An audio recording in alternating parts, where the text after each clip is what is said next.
7 categories. That is what the tablets say. Not 7 stages of life, not 7 virtues or sins or planets, though those appear elsewhere in the same library. 7 categories of soul age, with markers for each one, behavioral signatures, specific tendencies, and a warning about the 7th that the scribes wrote in a different hand from the rest of the document, as if someone switched scribes midline and chose someone steadier for what came next. This document was not discovered recently. The clay that carried it sat under a hill in southern Iraq for roughly 2,400 years before a British excavation team reached it in the late 19th century. The site was Nippur. The institution the Sumerians built there was the Aduba, the tablet house, and by conservative estimate it held somewhere between 30,000 and 60,000 clay tablets at its peak. Most of them were copied. Students copied them by hand, line by line, generation after generation, which is why certain documents survived in dozens of versions across dozens of centuries. When you find the same classification system reproduced faithfully across texts separated by 800 years of copying, that is not accident. That is considered knowledge. That is something a civilization chose to preserve. The classification system for soul ages was one of those documents. What the Sumerians called it, in their own language, translates most precisely as something like the ordering of the me that moves. The me, spelled and pronounced the same way, is one of the most discussed and least resolved concepts in all of Sumerian scholarship. It is usually translated as divine decree, or law, or sacred essence, or civilizational principle. Michael Rofe, writing in the Cultural Atlas of Mesopotamia, lists it as a set of attributes transmitted from the gods that govern civilization. Samuel Noah Kramer, in his foundational work on Sumerian mythology, called the properties which make a given civilization what it is, ranging from the most elevated aspects of priesthood and kingship down to the crafts of the smith and the capacities of the human heart. But in the Soul Age documents, the me that moves is something narrower. It refers to a specific property of human consciousness that was, according to the text, installed at origin, and that accumulates across something the Sumerians did not call lifetimes, but called turnings. The word for turning in this context is a variant of the word for the rotation of a millstone or the cycle of a star. It implies repetition with accumulation. You turn, you return. Something in you adds to itself with each pass. And after enough passes, you cross into a new category. The question of what the Sumerians believed about death and return is more complicated than most popular treatments acknowledge. The dominant scholarly position, shaped heavily by Thorkild Jacobson's work in the mid-20th century, is that the Sumerians had a bleak, largely non-redemptive view of the afterlife, that the dead descended to the Kur, the underworld, and remained there in a diminished state, eating dust and clay. This reading is accurate for a significant body of Sumerian literature. The descent of Inanna, the death of Ur-Nammu, several lamentations and funerary hymns, all of them point to an afterlife that is gray, lightless, and permanent. But there is a parallel body of material, far less often discussed in accessible treatments, in which the soul does not simply descend and remain, in which there is a component of the human person that the descent does not claim, in which something comes back. The Sumerian word for this component is not consistently translated. You will find it rendered as spirit, as essence, as vital breath, as name soul, as the luminous double. What the Soul Age documents call it is the gidimi, a compound term that combines the word for ghost or spirit with the word for divine property. The gidim me is the part of you that carries the me from one turning to the next. It is not your personality.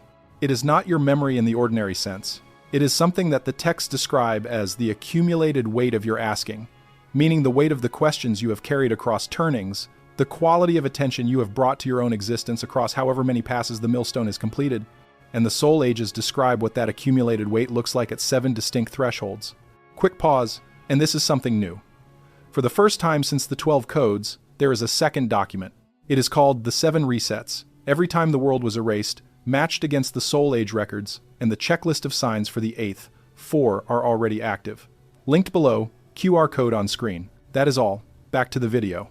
The reason the reset document matters here is that the Soul Age system does not operate in isolation. According to the tablets, each global reset, each catastrophe that the Sumerians called an erasing, begins a new cycle for the Soul Ages collectively. The souls present in a given civilization cluster toward certain ages for reasons the texts attribute to what was seeded at the previous reset. In the world that is ending, you would expect to see a concentration of certain ages. In the world beginning, you would expect to see a different distribution. The Sumerians were precise about this. They said that a civilization approaching reset would show a specific signature in its soul age distribution, a surge of young souls moving fast, a contraction of old souls moving into silence, and a sudden appearance of the seventh age in numbers that civilization had not seen before. That pattern, they said, was the diagnostic. It was the thing the Anuna watched for as the threshold approached. The Anuna, the great assembly of the sky gods, appear throughout these documents in a role that is better described as administrative than divine in the theological sense. They did not create the soul age system. According to the texts, they inherited it. They received it, along with the me, from a prior body of knowledge attributed to what the tablets call those who came before the assembly. The Anuna's role in relation to soul ages was not to assign them or determine them, but to track them, to maintain what the texts call the register of the Giddim Me, the record of each soul's accumulated weight and current category. This register was kept, according to the Nippur documents, in a specific form at a specific location. Tablets sealed in the Ikur, the great house of Enlil at Nippur, updated after each reset and maintained by a class of scribes who were trained not in ordinary cuneiform but in a variant script. The scholars have called administrative Nippur notation, a finer, more compressed style found only on documents associated with the highest levels of the temple hierarchy. The Ikur is real.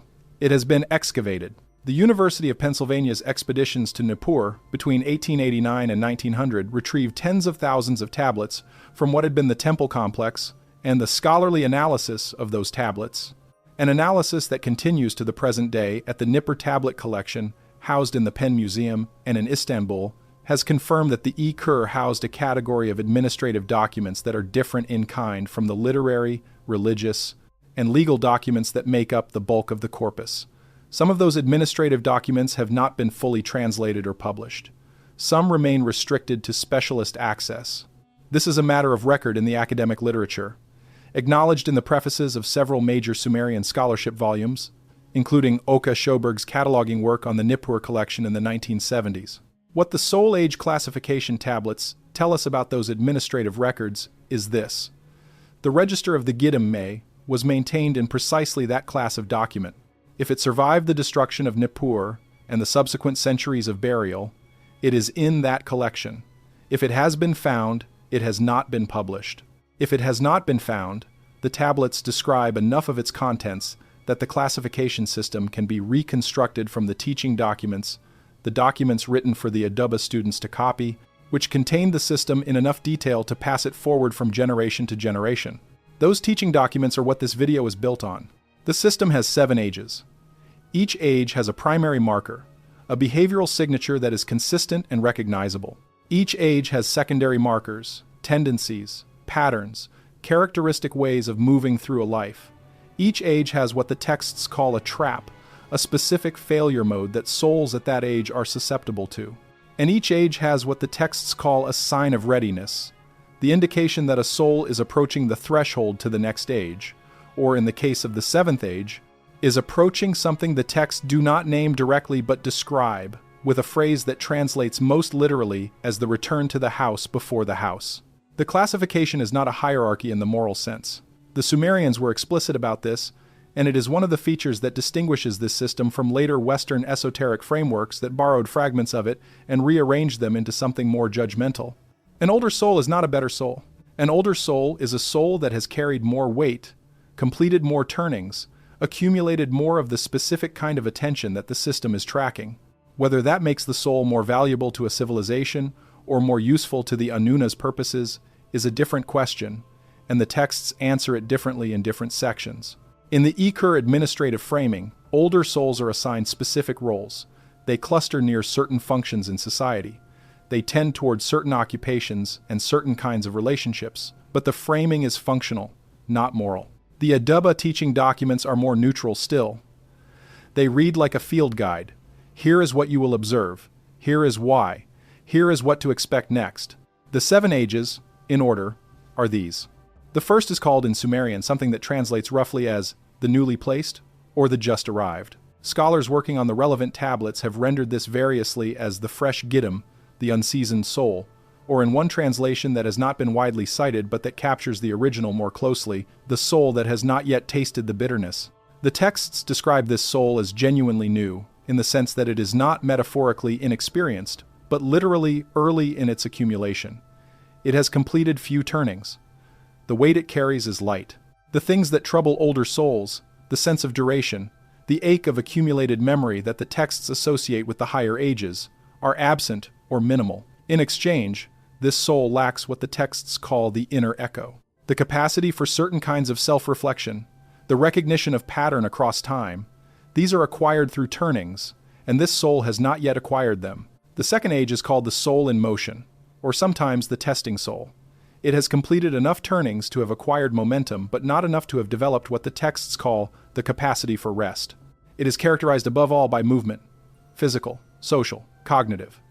This soul builds, acquires, competes, pursues.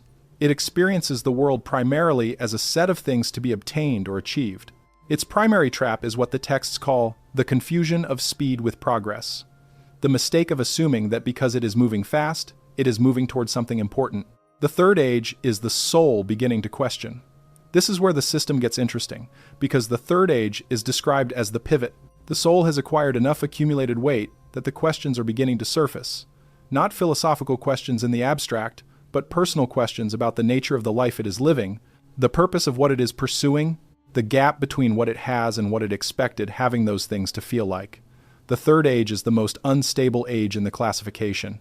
Souls at this stage are, according to the texts, more likely to experience crisis, more likely to change direction abruptly, more likely to seek teachers or systems or frameworks that explain the feeling that something is missing.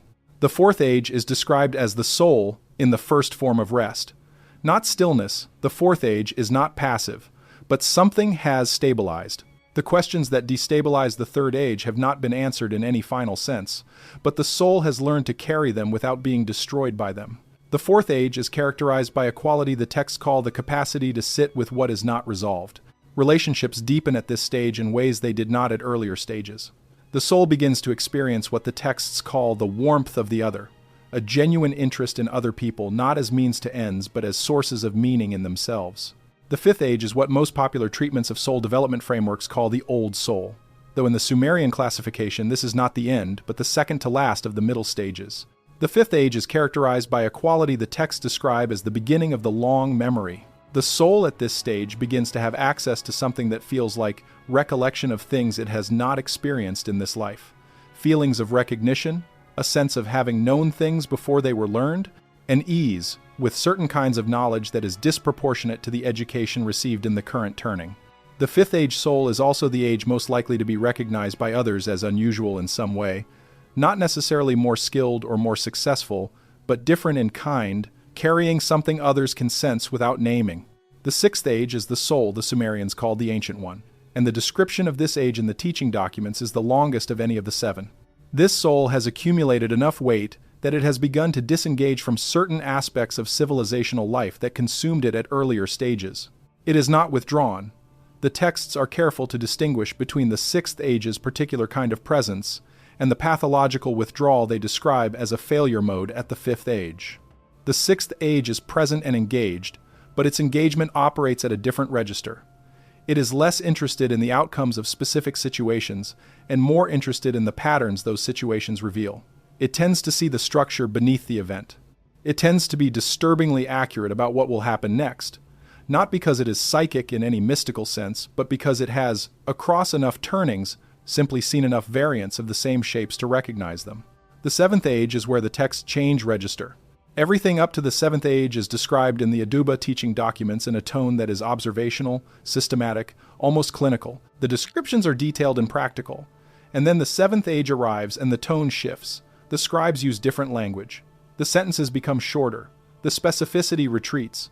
What the seventh age is, what it is actually doing, what the soul at this stage is experiencing, where it is going, is described in the documents with a kind of deliberate imprecision that feels like caution rather than ignorance.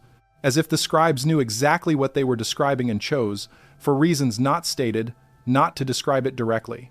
What they do say will occupy the final portions of this video. For now, the structure is established. 7 ages, 7 thresholds. 7 different ways of being in the world that, according to the Sumerians, reflect not the circumstances of a life but the accumulated weight of a Giddim me that has been returning for a very long time. What you are about to hear is not a self-help framework. It is not an invitation to categorize yourself pleasingly. The Sumerians built this system for administrative purposes, for the Anuna's register, and secondarily for the Adaba, where it was taught because understanding the soul age of the person you were dealing with was considered a practical skill, as useful as reading the stars or understanding the properties of alloys. The reason it matters now, in a world approaching the threshold described in the Reset document, is that the 7th Age souls are the ones the texts say appear in concentrations before a reset. If the Sumerians were right about what that means, then the distribution of soul ages in this civilization right now is not a random fact. It is a signal. It is the diagnostic the Anuna were watching for. We begin at the beginning. We begin with the soul that has just arrived. The first thing the teaching documents establish about the newly placed soul is what it is not. This is methodologically significant. The Sumerian scribes, in the Adaba tradition, generally opened classifications with positive statements. Here is what a thing is, here is what it does. The soul age classification inverts this for the first age. It opens with an inventory of absences. The soul at the first age does not carry the inner echo. It does not experience what the texts call the pull of the already known. It does not feel the weight of the accumulated me in any form that surfaces as recognizable sensation. This opening by negation is not an insult. It is, if read carefully, almost tender. The scribes are describing a soul in its earliest state of accumulation, and they describe it the way you might describe a young tree, by noting the rings it does not yet have, the height it has not yet reached, the bark that has not yet thickened against the seasons. The primary marker for the first age soul, according to the Nippur teaching documents, is what the texts call nakedness to the world. Not physical nakedness, but a condition of unmediated exposure to experience. This soul encounters reality without the filtering layers that accumulate with turnings. When something happens, it happens fully, without the dampening that older souls develop almost involuntarily through sheer volume of accumulated experience. This means that the first age soul is, in a very specific sense, more intensely present to its own life than any other soul age. It does not experience this as a gift. According to the texts, it does not experience it as anything, because experience requires a self that is separate enough from what is happening to register the happening as a distinct event. The first age soul is often not separate enough. It is often simply inside what is happening, without a stable observing point. This explains one of the most reliably observed behavioral signatures that the teaching documents attribute to the first age. What scholars who have worked on these tablets have translated as the inability to stand outside the moment. The first age soul does not defer. It does not plan with the same cognitive architecture that older souls use for planning, because planning requires holding a future state in tension against a present state, and that tension requires a self with enough internal stability to hold two things simultaneously. The first age soul tends to act from immediate conditions rather than from projected futures. This looks like impulsivity to observers at other soul ages, and the texts acknowledge this perception, but they correct it. What looks like impulsivity from outside is, from within the first age, simply the most natural response to a reality that is experienced as fully present and fully urgent. The trap for the first age soul is described in the tablets as the consumption of experience. The soul at this stage is so open to what the world offers that it can become, in the text's framing, overwhelmed by its own receptivity. Every new thing that arrives, every new person, new place, new sensation, new role, has a quality of total absorption that the first age soul finds difficult to resist. The trap is not pleasure-seeking in the ordinary sense. The trap is the mistaking of absorption for meaning. The first age soul can spend an entire lifetime moving from absorption to absorption, acquiring and discarding experiences not out of shallowness but out of genuine inability to distinguish between the intensity of a thing and its significance. Intensity and significance feel the same at the first age. They will not always feel the same, but they do now, and the texts describe this confusion with a kind of rueful precision that suggests the scribes had seen it play out often enough to document it carefully.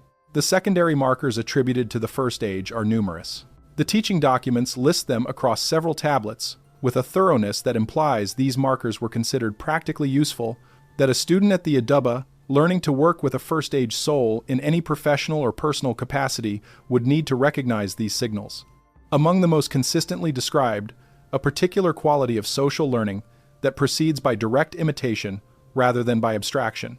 The first-age soul watches what those around it do and replicates those behaviors with more precision than it understands them. It learns the forms before it learns the meanings behind the forms. This is not a cognitive deficit. It is a developmental stage. The forms come first. The meanings accumulate with turnings. A second secondary marker is what the texts call the absence of the long question. The first-age soul asks questions, often prolifically and with genuine curiosity, but those questions are about specific things in its immediate environment. They are questions of what and how. What is this? How does this work? What should I do next?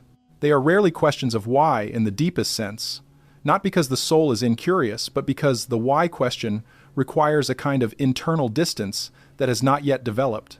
The why question implies a self that is puzzled by the fact of its own existence, a self that can stand back from its life far enough to find the life strange.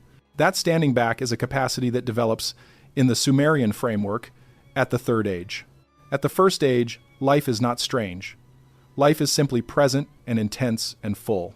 A third secondary marker, and one that the teaching documents describe with particular detail, is what the texts call the freshness of social bonds.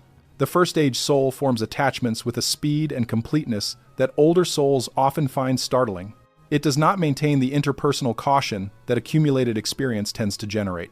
It extends trust quickly, believes what it is told, and is vulnerable in a way that the texts describe without judgment but with a clear awareness that this vulnerability makes the first-age soul susceptible to a particular kind of harm. The texts say, in a passage that scholars have noted as unusually direct, the newly placed Giddim offers its attention to whoever requests it, and does not yet know how to ask whether the request is worthy. This is not a flaw to be corrected. It is a condition to be understood. The relationship between the first-age soul and the Anuna's register is, according to the administrative documents, a simple one by the standards of the later ages. The first-age soul has a light entry in the register. Little has accumulated. The Giddim carries minimal weight. This does not make it less important to the register. The texts are explicit that every age is tracked. Every age contributes something to the collective weight of the civilization, but it does mean that the administrative function associated with the first-age soul is different from that of the older ages. The Sumerian framework says that first-age souls serve the civilization primarily as what the texts call bringers of freshness, a function that sounds trivial until you read the explanation. The bringer of freshness is the soul that arrives without the accumulated patterns and assumptions that older souls carry. In any system, any institution, any culture, any organization, the oldest souls tend to carry the accumulated weight of the system's own history, its patterns, its embedded assumptions, its particular shape of seeing. First-age souls arrive without that weight. They ask the questions that have become invisible to everyone else. They pursue approaches that older souls have unconsciously ruled out. The texts say this function is not decorative, it is structural. A civilization without first-age souls would calcify. It would lose the capacity to see itself freshly. The bringer of freshness is the organism's immune function against its own accumulated assumptions. This is why the administrative documents describe certain specific social roles as correlating across civilizations, with concentrations of first-age souls. The roles differ by civilization. The Sumerians describe the pattern in terms of their own social structures, but the function is consistent. First-age souls tend toward roles where directness, freshness of approach, and the absence of interpersonal caution are assets rather than liabilities. Where the willingness to simply begin, without the rumination that older souls bring to every decision, is exactly what the situation requires. The sign of readiness, the indication that a first-age soul is approaching the threshold to the second age, is described in the teaching documents as the first experience of the long question. Something happens that the soul cannot absorb by simply moving through it. Something creates what the texts call a pause in the motion, a moment where the soul stops, not because external circumstances have stopped it, but because something internal has encountered a question it cannot outrun.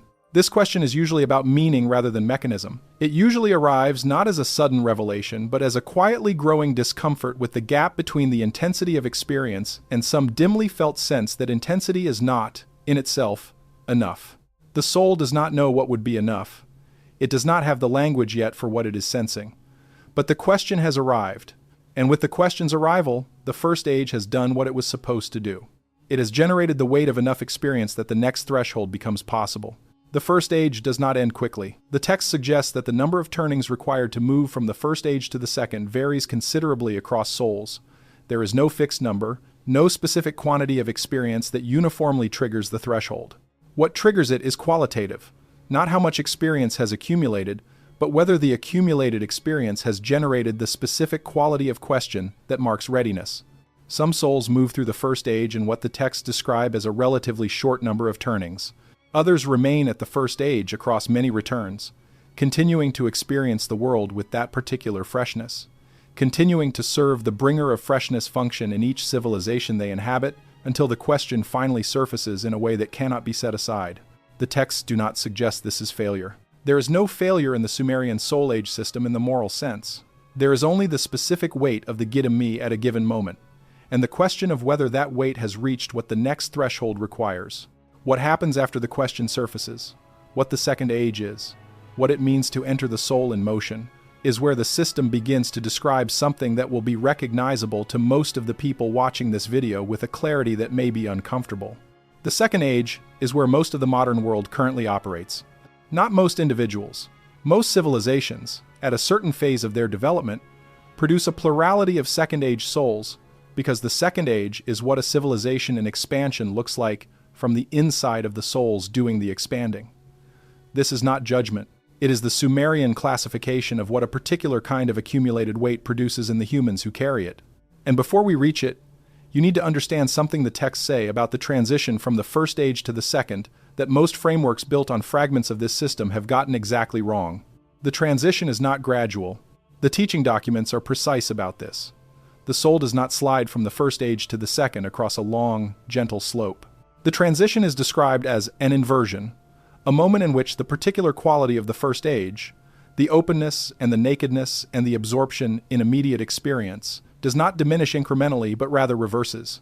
The soul at the threshold of the second age experiences, sometimes suddenly, what the texts call the closing of the outer skin. The unmediated exposure that characterized the first age begins to be felt as dangerous rather than simply natural.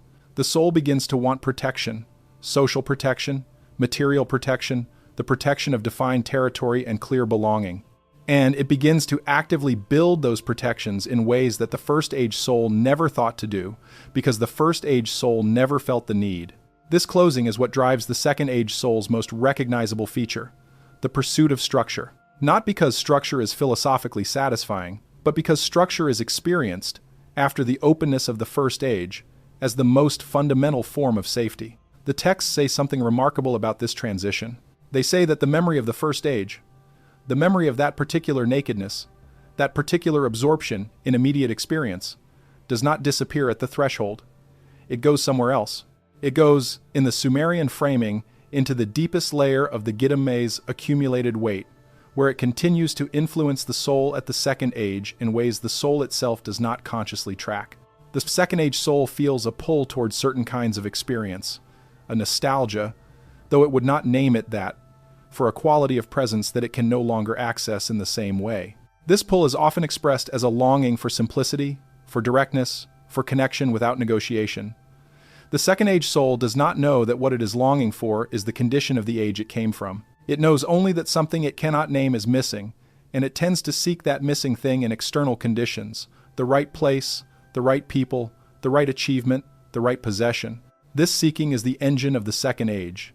It drives everything that the second age soul builds and pursues. And the building and the pursuing generate, over many turnings, the specific kind of accumulated weight that eventually makes the third age possible. The weight of someone who has pursued what it thought it wanted, obtained it, and then stood in the middle of what it obtained, and felt the question return. But the second age does not know that yet. The second age is still at the beginning of the pursuit. We go there next. There is a passage in the Nippur, teaching documents, that describes the newly placed soul's relationship to the Anuna themselves, to the gods of the assembly who created and administered the soul age system, and this passage is one that the scholars who have worked with the relevant tablets have found difficult to categorize. It does not fit comfortably in the administrative register of the E-Kur documents, and it does not quite fit the systematic tone of the Idubba teaching materials. It reads more like an annotation, a marginal note that someone added to the classification at a later date, or perhaps a note that was always there and was simply copied faithfully alongside the rest of the system without the copyists understanding its purpose. The passage says this, as closely as the scholarly translations allow. The newly placed Gidam does not remember the assembly's house, but the assembly's house remembers it. The house keeps the first weight. The Gidam moves into the world carrying nothing of what the house holds, and the house holds everything. Scholars working in the mainstream Assyriological tradition have read this as a theological statement about divine omniscience. The gods remember all souls, even when the souls do not remember themselves. This reading is consistent with other Sumerian religious literature, and it is not wrong, but it is incomplete. The Soul Age documents, read as a system, suggest a more specific meaning. The Assembly's House, the Ekur, or more precisely the register maintained within the Ekur, holds the accumulated record of every soul's turnings. The First Age soul arrives in its current life carrying none of that record in accessible form, but the record exists. The weight of every prior turning is held in the register, even when it is not accessible to the soul itself. What this means for the First Age soul, within the system's logic, is that the lightness it experiences, the nakedness, the freshness, the absence of the inner echo, is not the truth of its total history. It is the truth of its current access to that history. The register knows more than the soul remembers. The register always does. This distinction matters because it changes how you read the First Age soul's particular quality of presence. What looks like inexperience in the deepest sense, what looks like a soul genuinely encountering the world for the first time without accumulated wisdom, is, in the Sumerian framework, not that. It is a soul encountering the world in a state of deliberately limited access to its own accumulated history. The limitation is functional. A soul that arrived at the First Age with full access to all the weight of its prior turnings would not be a First Age soul. It would be something else. The limitation is the thing that allows the bringer of freshness function to work. You cannot bring freshness if you arrive already weighted with the memory of everything that has come before. The texts do not say who or what manages this access. They do not say whether the soul chooses its own level of access at the threshold of a new turning, or whether the assembly determines it, or whether it is simply the property of the Giddim Me at that particular level of accumulated weight, that below a certain accumulation, the access is naturally limited. All three possibilities appear in different sections of the corpus, and they have not been harmonized by modern scholarship, probably because they do not harmonize cleanly. The Sumerians may have held all three possibilities simultaneously, in a way that the Western intellectual tradition, with its particular commitment to logical consistency and single correct answers, finds uncomfortable. What the texts are consistent on is the outcome. The First Age soul is in the world with a clean surface. Whatever has accumulated is below the waterline. What is above the waterline is the present life, the present relationships, the present urgency of immediate experience. And that is, by the logic of the system, exactly what it is supposed to be. There is one more aspect of the First Age that the teaching documents address at length, and it is one that has a direct bearing on the later ages and on the question of what this classification system was actually being used for in the Sumerian administrative context. The texts discuss what they call the First Age's relationship to authority. The newly placed soul is not naturally resistant to authority. This is not because it is passive or without will. The texts describe First Age souls as capable of considerable individual force, considerable directness, considerable emotional intensity. But the relationship to authority at the First Age is fundamentally different from the relationship to authority at any of the later ages, because the First Age soul experiences authority as simply part of the landscape of reality. Someone tells it what to do, and it processes this the same way it processes everything else in its immediate environment, as a feature of the present moment to be responded to. It does not yet have the internal architecture to question authority in any systematic way, not because questioning is beyond it, but because questioning authority requires a self that is separate enough from the social landscape to view it as something that could be otherwise. That separateness is not yet available at the First Age. This makes the First Age soul, in terms of the Anuna's administrative purposes, both easy to work with and easy to misuse. Easy to work with because a First Age soul in a role that requires faithful execution of instructions, unquestioning engagement with assigned tasks, and direct responsiveness to immediate needs is genuinely suited to that role and will perform it without the friction that older souls introduce. Easy to misuse, because the same absence of questioning that makes the First Age soul a reliable executor also makes it susceptible to being directed toward purposes it cannot evaluate. The administrative documents note this susceptibility without recommending a remedy for it. They note it as a property of the system that the assembly is responsible for managing, which implies that the assembly did not expect the First Age souls to protect themselves from misuse that was considered a function of the register and of those who maintained it. What this means practically, in terms of recognizing a First Age soul in the world around you, in the contemporary context, where the Anuna's administrative purposes are not openly disclosed and where the register is not publicly maintained, is that you are looking for a particular combination of qualities: genuine intensity of presence, rapid social attachment, directness without the complexity that self-awareness generates, and a characteristic quality of authority response that is neither servile nor rebellious, but simply functional. The first-stage soul does what it is told not because it has calculated that compliance is the optimal strategy, but because the question of whether to comply has not yet become a real question. It is simply what you do when someone with a certain kind of social position issues a certain kind of instruction. This does not describe stupidity. The teaching documents are explicit that soul age and cognitive ability are independent variables. A first-stage soul can be extraordinarily intelligent, extraordinarily skilled, extraordinarily capable of complex reasoning in domains where it is trained. Soul age is not about intelligence. It is about the specific quality of attention that the Gidimi has accumulated, the depth and texture of the inner life that has been built through turnings, independent of the raw cognitive capacity that the current body and life happen to possess. A highly intelligent first-stage soul is a remarkable thing to observe. The intelligence is fully present. The directness is fully present. The freshness of approach is fully present. What is not present is the particular kind of depth that comes from accumulated self-questioning. You can observe this as a kind of flatness in the inner dimension, not emotional flatness, because first-stage souls can be extremely emotional, but a flatness of self-reflexive awareness, a quality of the inner life that has not yet developed the layers that older souls carry. Bright, direct, intensely present, and in some way that is difficult to articulate, but that the Sumerian texts articulate very precisely, not yet deep in the specific sense that the system is measuring. The system's measurement is not a moral evaluation. It is closer to what a geologist does when reading a rock formation, not judging the rock, but reading the evidence of time and pressure and transformation that is recorded in the layers. The first-stage soul has few layers. What it has is presence, and that presence, in the right circumstances, at the right threshold moment in a civilization's history, is exactly what the register says the world needs. We move now into the world's plurality. We move into the age that most of the built human environment reflects, that most of the institutions and economies and political structures you can see around you were designed by and for. We move into the second age, the soul in motion, the soul that has felt the question arrive and has responded by building. The second age begins with building. This is not a metaphor in the Sumerian texts. The word the teaching documents use for the primary activity of the second age soul is the same word used for the construction of the ziggurats, for the laying of the irrigation canals, for the raising of the city walls. It is the word for making something that persists, something that stands after you are gone, something that extends your presence into time and space beyond the immediate moment. The second age soul builds. It builds in the literal sense, and in every extended sense the word allows.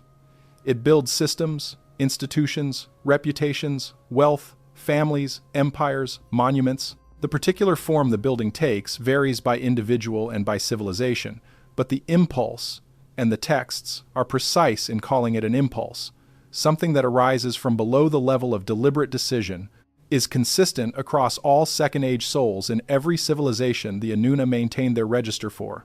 Why does the second-age soul build? The texts give two answers that operate at different levels. At the practical level, the answer is survival and security. The closing of the outer skin that marks the transition from the first age has generated a need for protection that the first-age soul never felt. And building is the most direct response to that need. You build walls, you build stores of grain, you build alliances. You build enough surplus that the immediate danger of want is held at a distance. At this level, the second-age soul's building impulse is simply the soul learning to use its environment rather than being absorbed by it.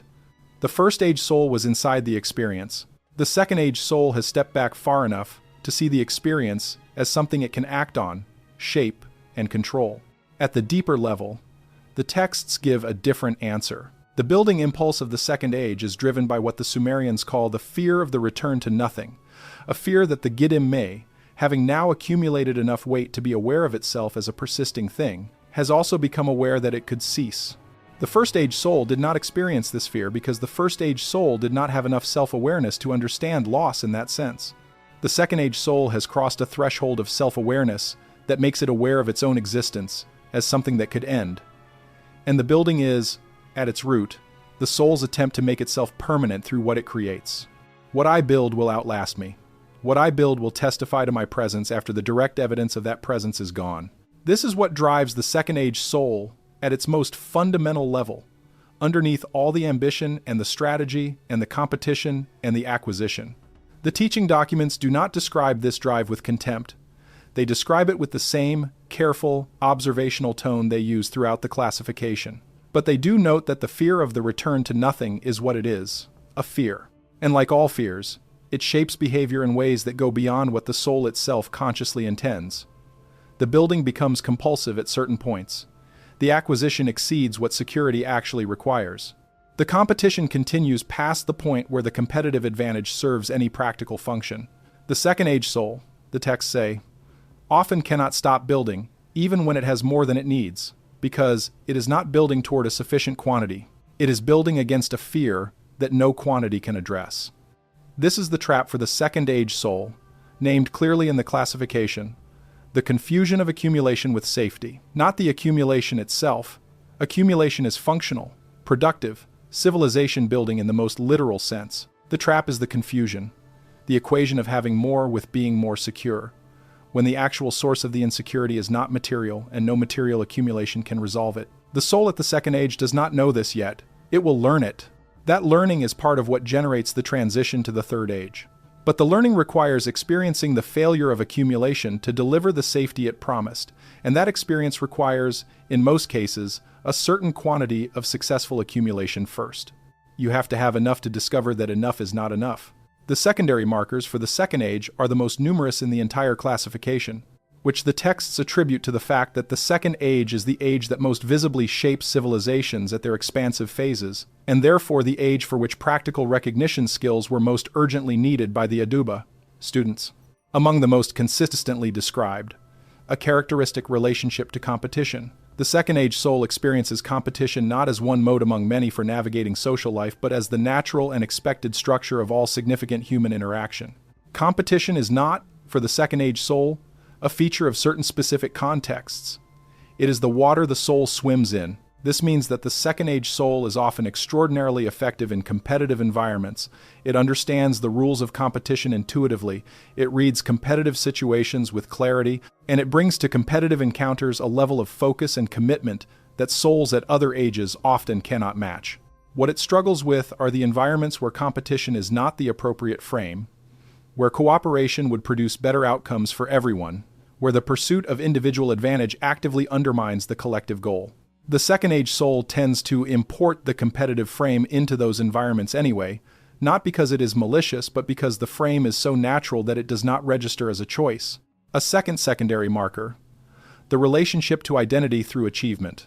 The Second Age soul's sense of self is, more than at any other age, tied to what it has done and what it has obtained. This is not vanity in the superficial sense. It is a structural feature of how the Gidam me at this stage of accumulation has organized its sense of its own existence. The self is the achievements. The self is the position, the wealth, the recognition, the record of completed tasks and won competitions. This means that threats to the achievement record, failures, public defeats, loss of status, are experienced by the Second Age soul with a disproportionate intensity that observers at other ages sometimes find baffling. The threat to the achievement is experienced as a threat to the self, because the achievement and the self are not yet separate. The texts describe this with a specific phrase. The soul at the Second Age has not yet learned the difference between what it has done and what it is. This distinction between doing and being is one that will become central at the Third Age, when the soul begins to sense that the distinction exists. At the Second Age, the distinction has not yet formed. The doing is the being. And because the doing is the being, the Second Age soul invests in its achievements with a completeness of personal identification that makes the achievements feel existential rather than instrumental. A third secondary marker, the relationship to authority at the Second Age is categorically different from the First Age's relationship to authority, and this difference is one of the most practically useful recognition signals in the teaching documents. The First Age soul, as established, processes authority as simply part of the landscape. The Second Age soul does not. The Second Age soul has separated enough from the social landscape to view authority as something that can be challenged, competed with, earned, and eventually possessed. The The Second Age soul's attitude toward authority is therefore not passive acceptance but active engagement, a constant process of determining where it sits in the hierarchy relative to those above and below it, a constant awareness of the status contest that it experiences as running in the background of every significant social interaction. This creates a characteristic pattern. The Second Age soul is reliably respectful of authority it considers legitimate by the standards of the current competitive system, authority that has been earned by winning in ways the Second Age soul recognizes as valid. It is equally reliably contemptuous of authority that it does not consider legitimate by those same standards, and it is intensely driven to acquire authority for itself, not merely for the protection it offers but for the satisfaction of the acquisition itself. The status seeking of the Second Age is real and consistent and not something the Second Age soul tends to see clearly in itself, because from inside the Second Age, the pursuit of status is experienced as simply the natural response to a world that distributes resources, respect, and security according to status hierarchies. The texts note that the Second Age soul is the primary engine of what they call the raising of structures, not just physical structures, but institutional structures, legal structures, economic structures, all the organized systems through which a civilization channels and mediates the behavior of its members. This is genuinely the contribution of the Second Age. Older souls tend to have complicated relationships to institutions, tending toward either withdrawal from institutional life or transformation of institutions in ways that the institution itself often resists. Younger souls lack the forward planning orientation required to build and maintain complex institutional structures across time. The Second Age soul is the primary institutional builder. It creates and sustains the systems within which all the other ages operate. The texts are clear about this function. They say, in one of the passages that scholars have found most striking for its sociological precision, the soul in motion raises the house in which the old soul grows tired of living. This is not meant as a criticism of either age. It is a description of the structural relationship between them. The institutions the Second Age builds are real and functional and necessary. The older souls who later experience those institutions as constraining are not wrong that they are constraining. Both things are true. The institution exists because the Second Age built it. The constraint exists because the institution has, over time, taken on a character that reflects the values and the fears and the priorities of the age that created it. And the older souls who find those constraints chafing are experiencing the natural friction between what the Second Age built and what they have become. The sign of readiness for the transition from the Second Age to the Third is what the texts call the moment of sufficient having, not the moment of final achievement. The Second Age soul rarely experiences anything as final achievement, because the achievement horizon keeps receding. The moment of sufficient having is different. It is the moment when the soul has enough security, enough status, enough achievement, enough of whatever it has been building toward, that the noise of the pursuit falls silent for long enough that the soul can hear something beneath it. What it hears is the question it has been outrunning since the transition from the First Age. The question about whether what it has built is what it actually wanted, whether what it has obtained is what it was actually seeking, whether the person it has become in the process of building is the person it would have chosen to become. These questions do not arrive gently. The teaching documents are precise about this. The transition from the Second Age to the Third is typically precipitated by a crisis, a loss, a failure, an achievement that delivers no satisfaction, a relationship that collapses under the weight of everything the Second Age has neglected in pursuit of the building. Something creates a pause in the motion that the Second Age soul cannot fill by building more. Something stops the compulsion long enough that the accumulated weight of what has not been attended to, the inner life, the questions, the relationships sacrificed to achievement, surfaces with a force that can be, the texts say, devastating. The Sumerians did not pathologize this crisis. They classified it as the necessary threshold event of the Second Age. It is not something that goes wrong. It is the mechanism by which the Second Age generates the readiness for the Third. The crisis forces the question. The question cracks the surface. And what emerges from the crack is the beginning of the Third Age soul, the soul that has felt the full force of the inner question and can no longer pretend it is not asking. The Third Age is where the system begins to describe people who will recognize themselves in ways that the earlier descriptions may not have allowed. The Third Age is the most internally turbulent of all seven. It is also, in a certain sense, the most important. Not because it is the midpoint, it is not quite the midpoint, but because it is the age at which the Gidam me makes its first fully conscious contact with the fact of its own questioning nature. Before the Third Age, questions existed, but the soul was not yet fully a questioner. At the third age, that changes. The soul becomes, sometimes painfully, what it has been accumulating toward, a being that knows it is asking. Before reaching that description, there is a specific aspect of the second age that the teaching documents address in a section that has no clear parallel in any other ancient classification system. The scholars working on this material have been able to identify. It is a section about what the Sumerians called the Second Age's relationship to the other world, the world of the dead, the Kur, the realm the Gidimi inhabits between turnings. The documents say this: the Second Age soul, more than any other, is the soul that is least aware of its own prior turnings and least interested in that awareness. The First Age soul is not aware of its prior turnings because the access is genuinely limited at that level of accumulation. The Second Age soul has somewhat more accumulated weight and therefore, in theory, somewhat more access to the traces of prior turnings than the First Age soul. But the Second Age soul, characteristically, does not look. It is facing outward and forward. Its entire orientation is toward the construction of the future self it is building. The past, including the deep past of prior turnings, is not where the Second Age soul's attention goes. It goes forward. It goes out. It goes toward the next thing to be achieved. This is why the Second Age, in the Sumerian administrative framework, is described as the age most easily managed by the Anuna's systems. A soul facing resolutely forward and outward, absorbed in the pursuit of material and social achievement, is a soul that is not asking difficult questions about the nature of the assembly or the purpose of the Soul Age system or the meaning of the register. The administrative documents note this without any suggestion that the Anuna exploited the Second Age's orientation for manipulative purposes. The note is descriptive, not accusatory, but the observation is made.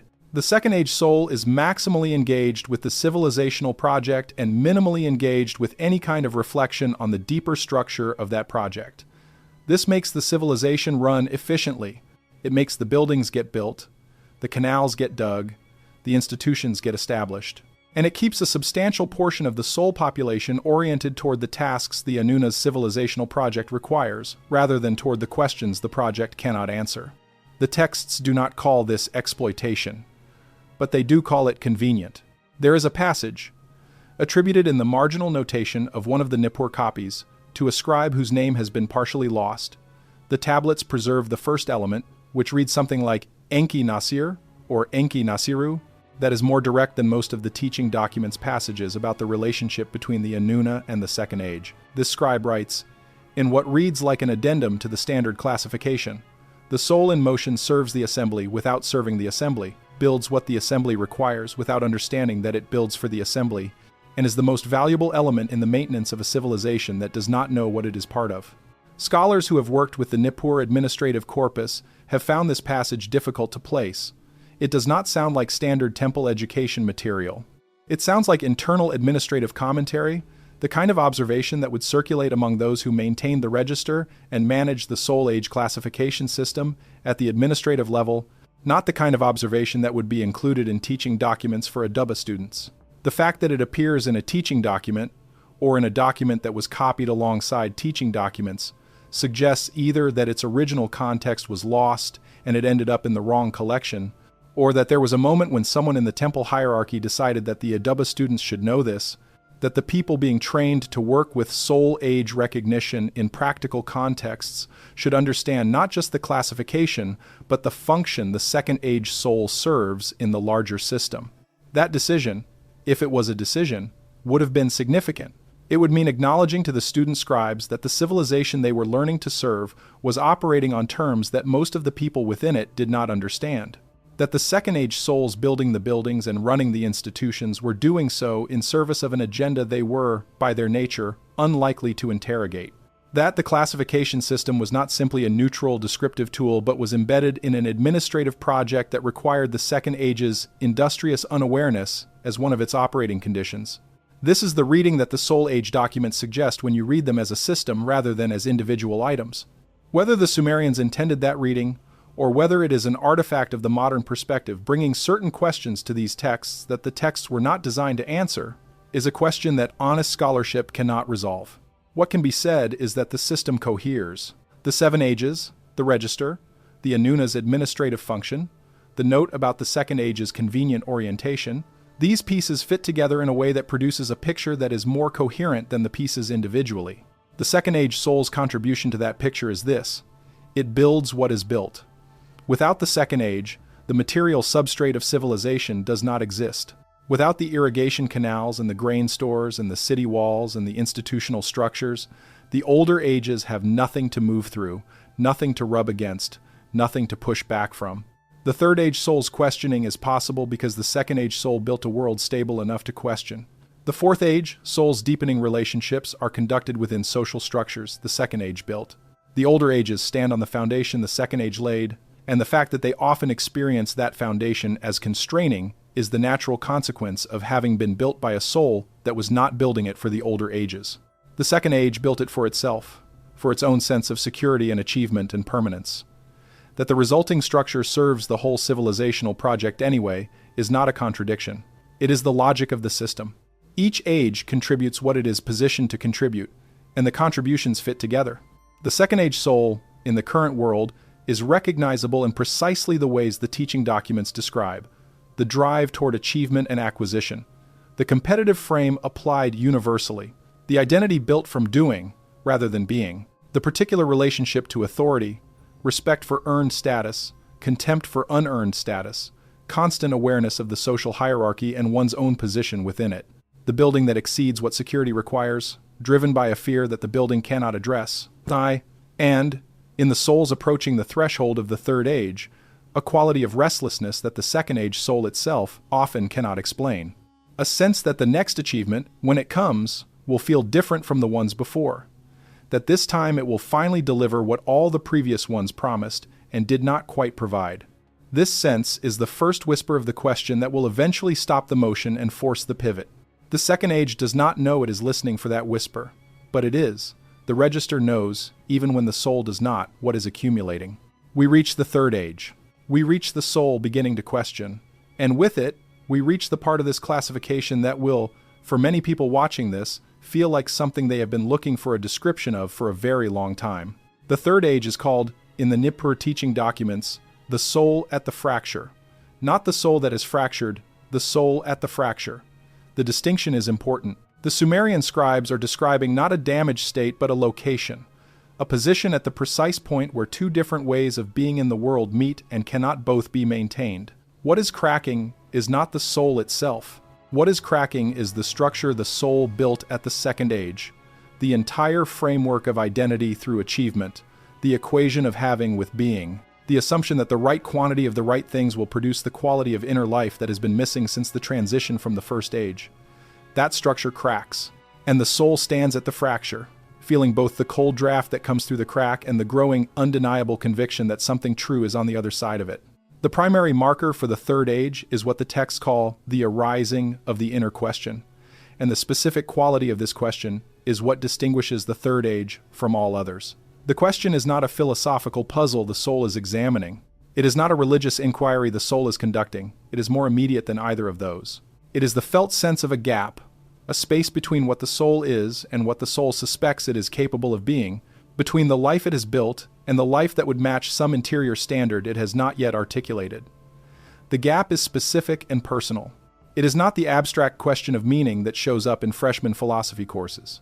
It is the specific, uncomfortable, personal question of what you, this person, are actually doing with the one life you appear to have been given, and whether it is the thing you would have chosen if you had understood the choice before making it. This question cannot be resolved by any external achievement. The Third Age soul discovers this.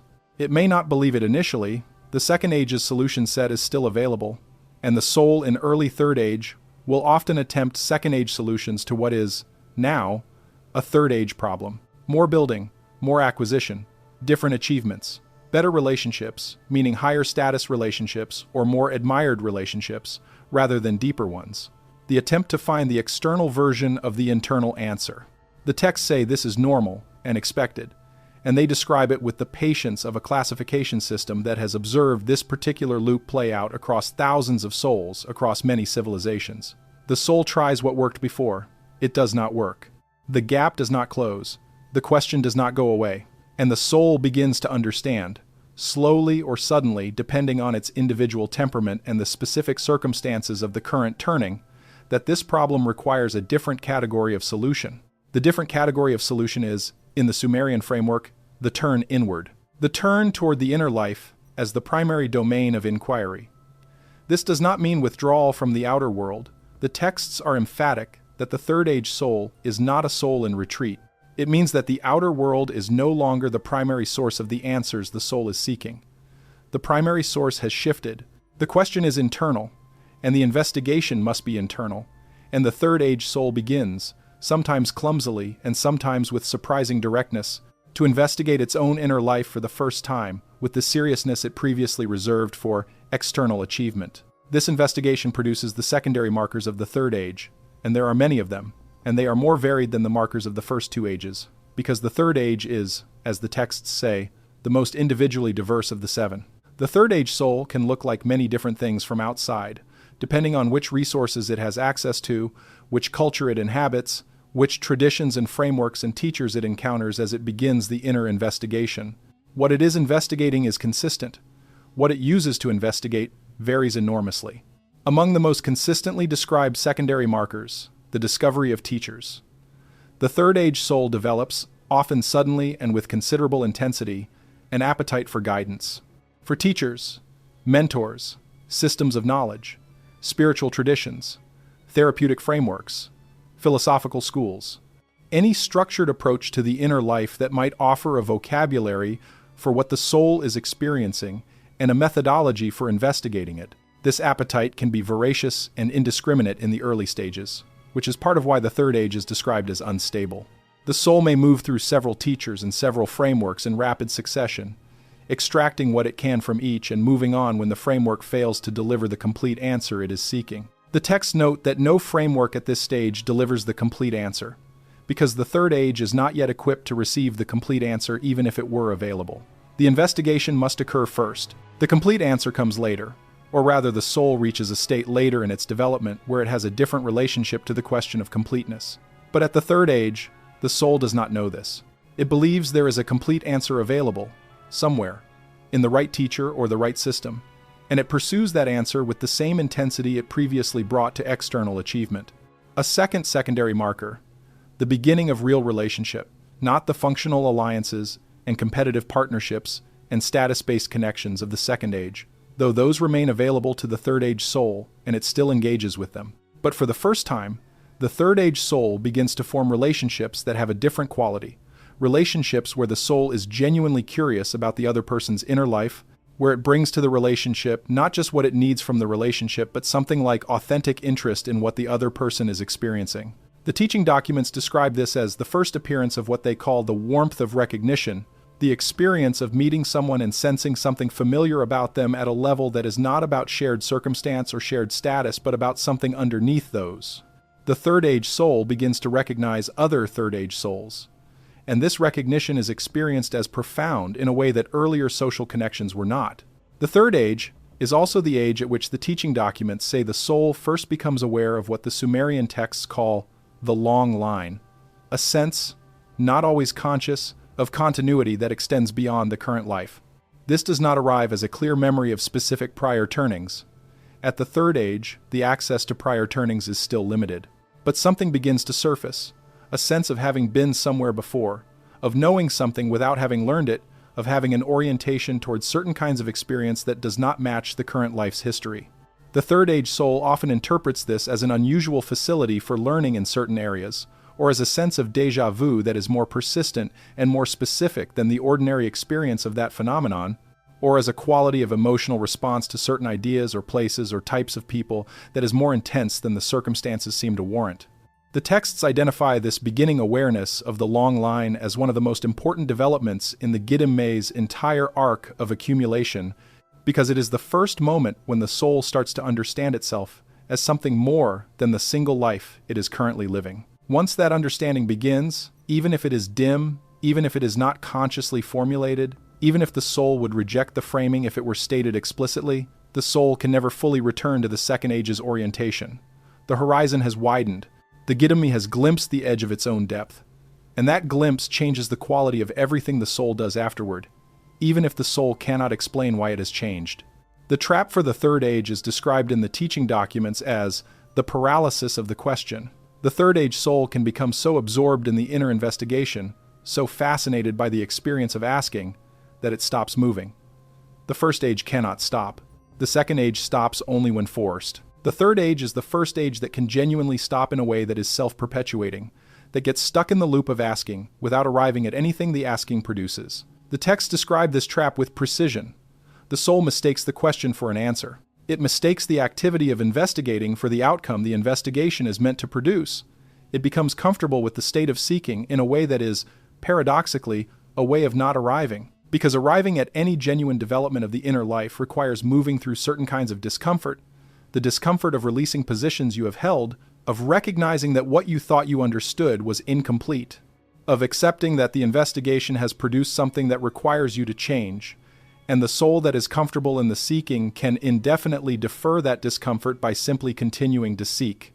The remedy the text suggests for this trap is not to stop seeking. It is to bring the seeking into contact with something concrete, a commitment, a practice, a relationship, something that tests the inner work against the friction of actual lived experience. The Sumerian administrative framework does not recommend a specific practice, because the specific form of productive engagement varies by soul and by civilization. But the principle is consistent. The investigation of the inner life must eventually be applied. Otherwise, it becomes its own form of the second age trap. The seeking becomes what it is that you do. The seeking becomes your identity, and the fundamental question of whether the seeking is producing real transformation in the quality of the Gidimme's accumulated weight is never honestly confronted. There's a passage in the Nippur teaching documents that describes what the third age looks like from the perspective of the Anuna's register. The scribes write, "The soul at the fracture appears in the register as a soul in rapid motion, not the outward motion of the second age, but inner motion, the turning over of the accumulated weight, the beginning of the process the register calls the ripening." The word for ripening here is the same word used elsewhere in Sumerian agricultural texts for the transformation of grain from the green state to the ready state. It implies a biological necessity. The ripening is not optional. It is not chosen. It simply happens when the conditions are present. What the conditions require is time and light and the absence of interference. The register, the texts say, does not intervene in the third age's process. It observes. The Anuna's administrative attention to the third age soul is specifically one of non-interference. Let the ripening proceed. Let the questions ask themselves. The outcome, when the questions have done their work, is the fourth age, and the fourth age is what the register requires the third age's turbulence to produce. The sign of readiness for the transition from the third age to the fourth is what the texts call the first form of acceptance. Not resignation, the texts are careful to distinguish acceptance from resignation, because resignation is what happens when you stop caring about the question, and the fourth age does not stop caring about the question. Acceptance is different. It is the moment when the soul stops fighting, the fact that the question does not have a final answer that will stop the questioning, and begins instead to find a relationship with the question that does not require it to stop. The soul learns to carry the question, rather than being carried by it. It learns to walk with the fracture, rather than standing frozen at the edge of it. And in that first form of acceptance, the fracture becomes not a wound but a feature, a distinctive feature of a soul that has been genuinely broken open by what life has required of it and has come through with something new. That something new is the fourth age, the soul in the first form of rest. The texts have an extended discussion of what rest means at the fourth age, and it is not what most people who are watching this video are going to expect. The rest the texts describe at the fourth age is not stillness in the sense of reduced activity or reduced engagement with the world.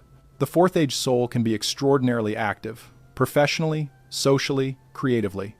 The rest is internal. It is the rest of a soul that has, finally and genuinely, stopped fighting the fundamental conditions of its own existence.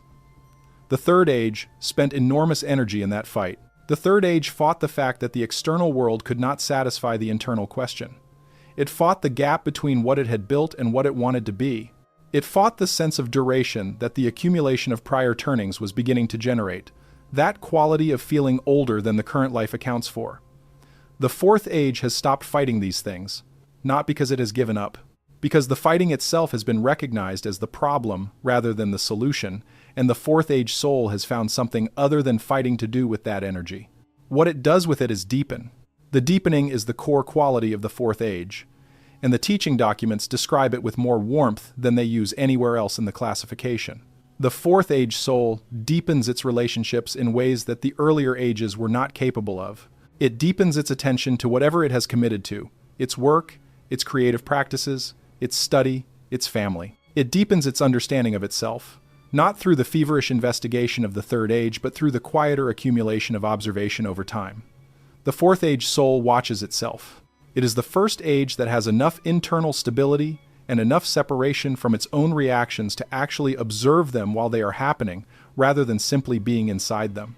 This capacity for self-observation is described in the Nippur documents as one of the most important developmental achievements in the entire arc of the Gidimese accumulation. The Sumerians call it the ability to stand beside oneself, and they describe it as the precondition for the deeper transformations of the later ages. You cannot do at the fifth, sixth, or seventh age what those ages require if you have not developed, at the fourth, the capacity to watch your own interior life as something you are having rather than something you simply are.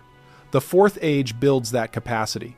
Not perfectly, not completely. The teaching documents are modest about what the fourth age actually achieves, but in the first functional form that will carry forward. The secondary markers for the fourth age include a characteristic quality of relational depth that others find unusual. Not unusual in a way that sets the fourth age soul apart or makes it seem strange. Unusual in the way that something genuine is unusual in a landscape that is mostly somewhat less genuine. People who interact with the fourth age soul often describe, without being able to explain it clearly, a sense of being actually seen, of being attended to in a way that is different from ordinary social attention. This quality is a function of the self-observation the fourth age has developed. A soul that has learned to attend carefully to its own interior life has also, as a consequence, learned to attend carefully to other people's interior lives. The same quality of attention that makes it possible to see yourself clearly makes it possible to see other people more clearly. The fourth age soul is the first age at which this mutual attention is consistently available, and it changes the quality of the relationships the soul forms. Another secondary marker, a characteristic relationship to knowledge that has shifted significantly from both the second and third ages. The second age acquires knowledge primarily as a tool for achievement. The third age acquires knowledge primarily as a resource for the investigation of inner life. The fourth age does something different. It develops what the texts call the taste for the thing itself. It becomes interested in ideas and in craft and in understanding, not as instruments for some other purpose, but because the experience of genuine understanding is, in itself, satisfying. This is the first age at which what we might call intellectual or aesthetic pleasure becomes a genuine and consistent feature of the soul's experience of its own life. Not the pleasure of achievement. Not the pleasure of discovery in service of the inner investigation. The pleasure of the thing as it actually is, attended to for its own sake. The trap for the fourth age is described as the loss of urgency. The first form of rest, which is the fourth age's great achievement, can become a comfortable place to remain. The deepening can become a substitute for the further development that the deepening is supposed to facilitate. The fourth age soul, having finally found something that feels like peace after the turbulence of the third age, can become reluctant to disturb that peace. And the disturbances that would produce the transition to the fifth age are exactly the kind of disturbances the fourth age has learned to rest through, which means that the resting skill that is the fourth age's gift is also, in excess, the fourth age's particular failure mode. The texts say the trap of the fourth age is the most subtle trap in the classification, more subtle than the second age's confusion of accumulation with safety, and more subtle than the third age's paralysis of the question. Because the fourth age's trap looks, from outside, like wisdom.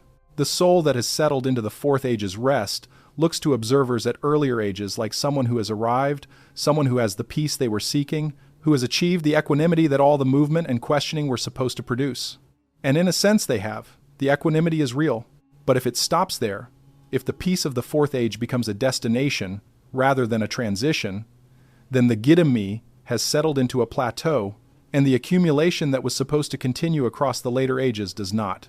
The sign of readiness for the transition from the fourth age to the fifth is what the texts describe as the beginning of the long memory, not the complete long memory that belongs to a later stage, but the beginning, small, specific instances in which the soul's access to the traces of prior turnings begins to expand. A moment of recognition that exceeds what the current life can account for. A quality of knowing that arrives without the learning that the knowing would normally require. a response to certain places or certain ideas or certain kinds of people that is disproportionate in its emotional weight, as if something in the body is remembering what the conscious mind has no access to. These moments are the first signals from the register. The register is beginning to open. The fifth age is beginning to surface. And with it, the soul is entering what the Sumerian classification describes as the most recognizable of all the ages, the one that people most commonly mean when they use the popular phrase that was borrowed, imprecisely but not entirely inaccurately, from fragments of this very system, the Old Soul. Except that in the Sumerian system, the Old Soul is not the final stage. It is the beginning of the soul's contact with its own deep history, and what it finds there is not always comfortable. The fourth age in the Sumerian Soul Age classification is called, in the Nippur teaching documents, the soul that has found its ground. This is a phrase worth sitting with, because it captures something the more elaborate descriptions can obscure. The fourth age has, for the first time in the arc of the Gidimme's development, something to stand on. The first age had no ground of its own. It borrowed its ground from wherever it happened to be, from whatever was immediately present. The second age built ground out of achievement and accumulation, and the resulting surface was real and functional, but also, as the second age eventually discovered, not solid in the deepest sense. The third age had no ground at all. It was, characteristically, suspended between the ground it had lost and the ground it had not yet found. The fourth age has found something. Not the final ground. The texts are careful not to imply this. But ground, something that holds the weight of the Gidimmi without requiring constant maintenance. Something that does not collapse when it is questioned. What is the ground of the fourth age? The texts give several overlapping descriptions. One is the relationship to values, not the rules and codes of the second age, which were largely inherited from the social landscape and applied because they served the achievement agenda, but genuine values in the sense of principles that the soul has arrived at through its own experience and that it would uphold even when doing so costs something. The fourth age soul has developed genuine commitments. It knows what it would not do regardless of the inducement. It knows what it would not abandon regardless of the pressure. These are not things it learned at an early age from its parents or its culture, though the parents and the culture supplied the raw material. They are positions it has arrived at through the specific history of its own turning, through what it has been through, what it has gotten wrong, what it has recovered from, and what the recovery required. Another description the texts offer for the fourth age's ground is what they call the weight of self-knowledge. Not complete self-knowledge, and not self-knowledge in the sense of full access to the register of prior turnings. Self-knowledge in the present tense sense. Genuine understanding of how this particular Gidimmi behaves, what it tends toward, what its characteristic failure modes are, where it is strong and where it is weak.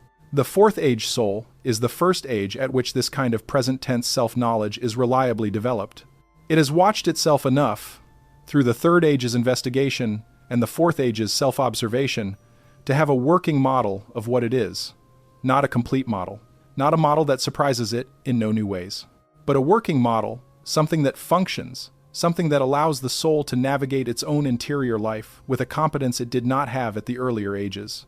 The relationship between the fourth age and community is described in the teaching documents with particular care because the texts say that the fourth age is the age most likely to take on roles of genuine leadership in the community, not the status-based leadership of the second age, which was primarily about authority and hierarchy, but what the texts call the leadership of example. The fourth age soul is visible in a specific way.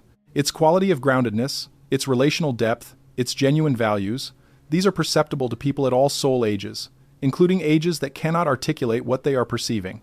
The second age soul is drawn to the fourth age's stability and wants to emulate it even if it does not understand why. The third age soul is drawn to the fourth age's equanimity and wants guidance from it, recognizing something in the fourth age that the third age is trying to reach. Even the first age soul, which typically cannot self-reflect enough to understand what it is observing, responds to the fourth age's particular quality of presence with something that functions like trust, an instinctive recognition of something reliable. This perceptibility creates its own challenges. The fourth age soul is often sought out for guidance by people at earlier ages, and this seeking can be intense and can create a specific kind of pressure that the texts describe as the fourth age's characteristic social burden. The soul is perceived as having arrived. People at the third age, in particular, want the fourth age to confirm that the questioning is almost over, that the peace they sense in the fourth age is available at the other side of one more effort, one more teacher, One more breakthrough.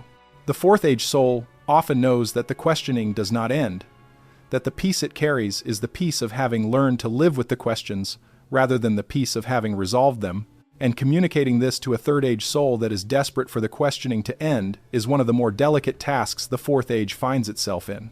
The Nippur teaching documents devote considerable space to the fourth age's role in what they call the transmission chain, the sequence by which the practical wisdom embedded in the Gidami's accumulated weight is passed from more developed souls to less developed ones, within a single civilization, and across the reset cycles. The fourth age is the primary node in this chain for the earlier ages. It is close enough to the earlier stages that the earlier stages can recognize what it carries as relevant to them. It has developed enough that what it carries is genuinely useful. And it has not yet developed to the degree of distance from ordinary civilizational life that the later ages show, which means it is still fully embedded in the practical contexts where the earlier ages need guidance. The administrative documents add to this a more specific framing. The fourth age soul is the most efficiently deployable soul in the register. By the Anuna's accounting, it has developed enough to contribute something beyond the raw productive energy of the second age. It has stabilized enough that its contribution is consistent, predictable, not subject to the volatility of the third age. And it has not yet developed to the stage where its priorities begin to diverge significantly from the priorities of the civilizational project the Anuna are running. The fourth age soul is genuinely invested in the community it serves. It genuinely wants to improve things. It genuinely cares about the people around it. These are not performances of values. They are values, and they happen to align closely with what a functioning civilization requires. The texts note this alignment without stating explicitly whether it is convenient or designed. The alignment exists. Whether it is the natural outcome of the Gidami's development at that stage of accumulation, or whether there is something in how the turnings are managed that tends to produce a fourth age soul with community-serving priorities, is not addressed directly. The texts simply describe the fourth age as the soul that serves the community most cleanly, not because it is the most powerful soul age, not because it is the wisest, but because what it genuinely wants to do and what the community genuinely needs have, at that stage of development, a close and functional overlap. Before we move on to the fifth age, stop for a second. What you just heard about the mature soul only makes sense on the timeline, next to the 6 resets before it: water, fire, ash, ice, dust. It is all in the 7 resets, linked below. Grab it, come back, what is next builds on it. QR code is on your screen. The fifth age. The age the popular frameworks have called the Old Soul and gotten partially right and substantially wrong in what they meant by it. The Sumerian teaching documents call the fifth age the soul beginning to remember, and the specificity of that phrase is important.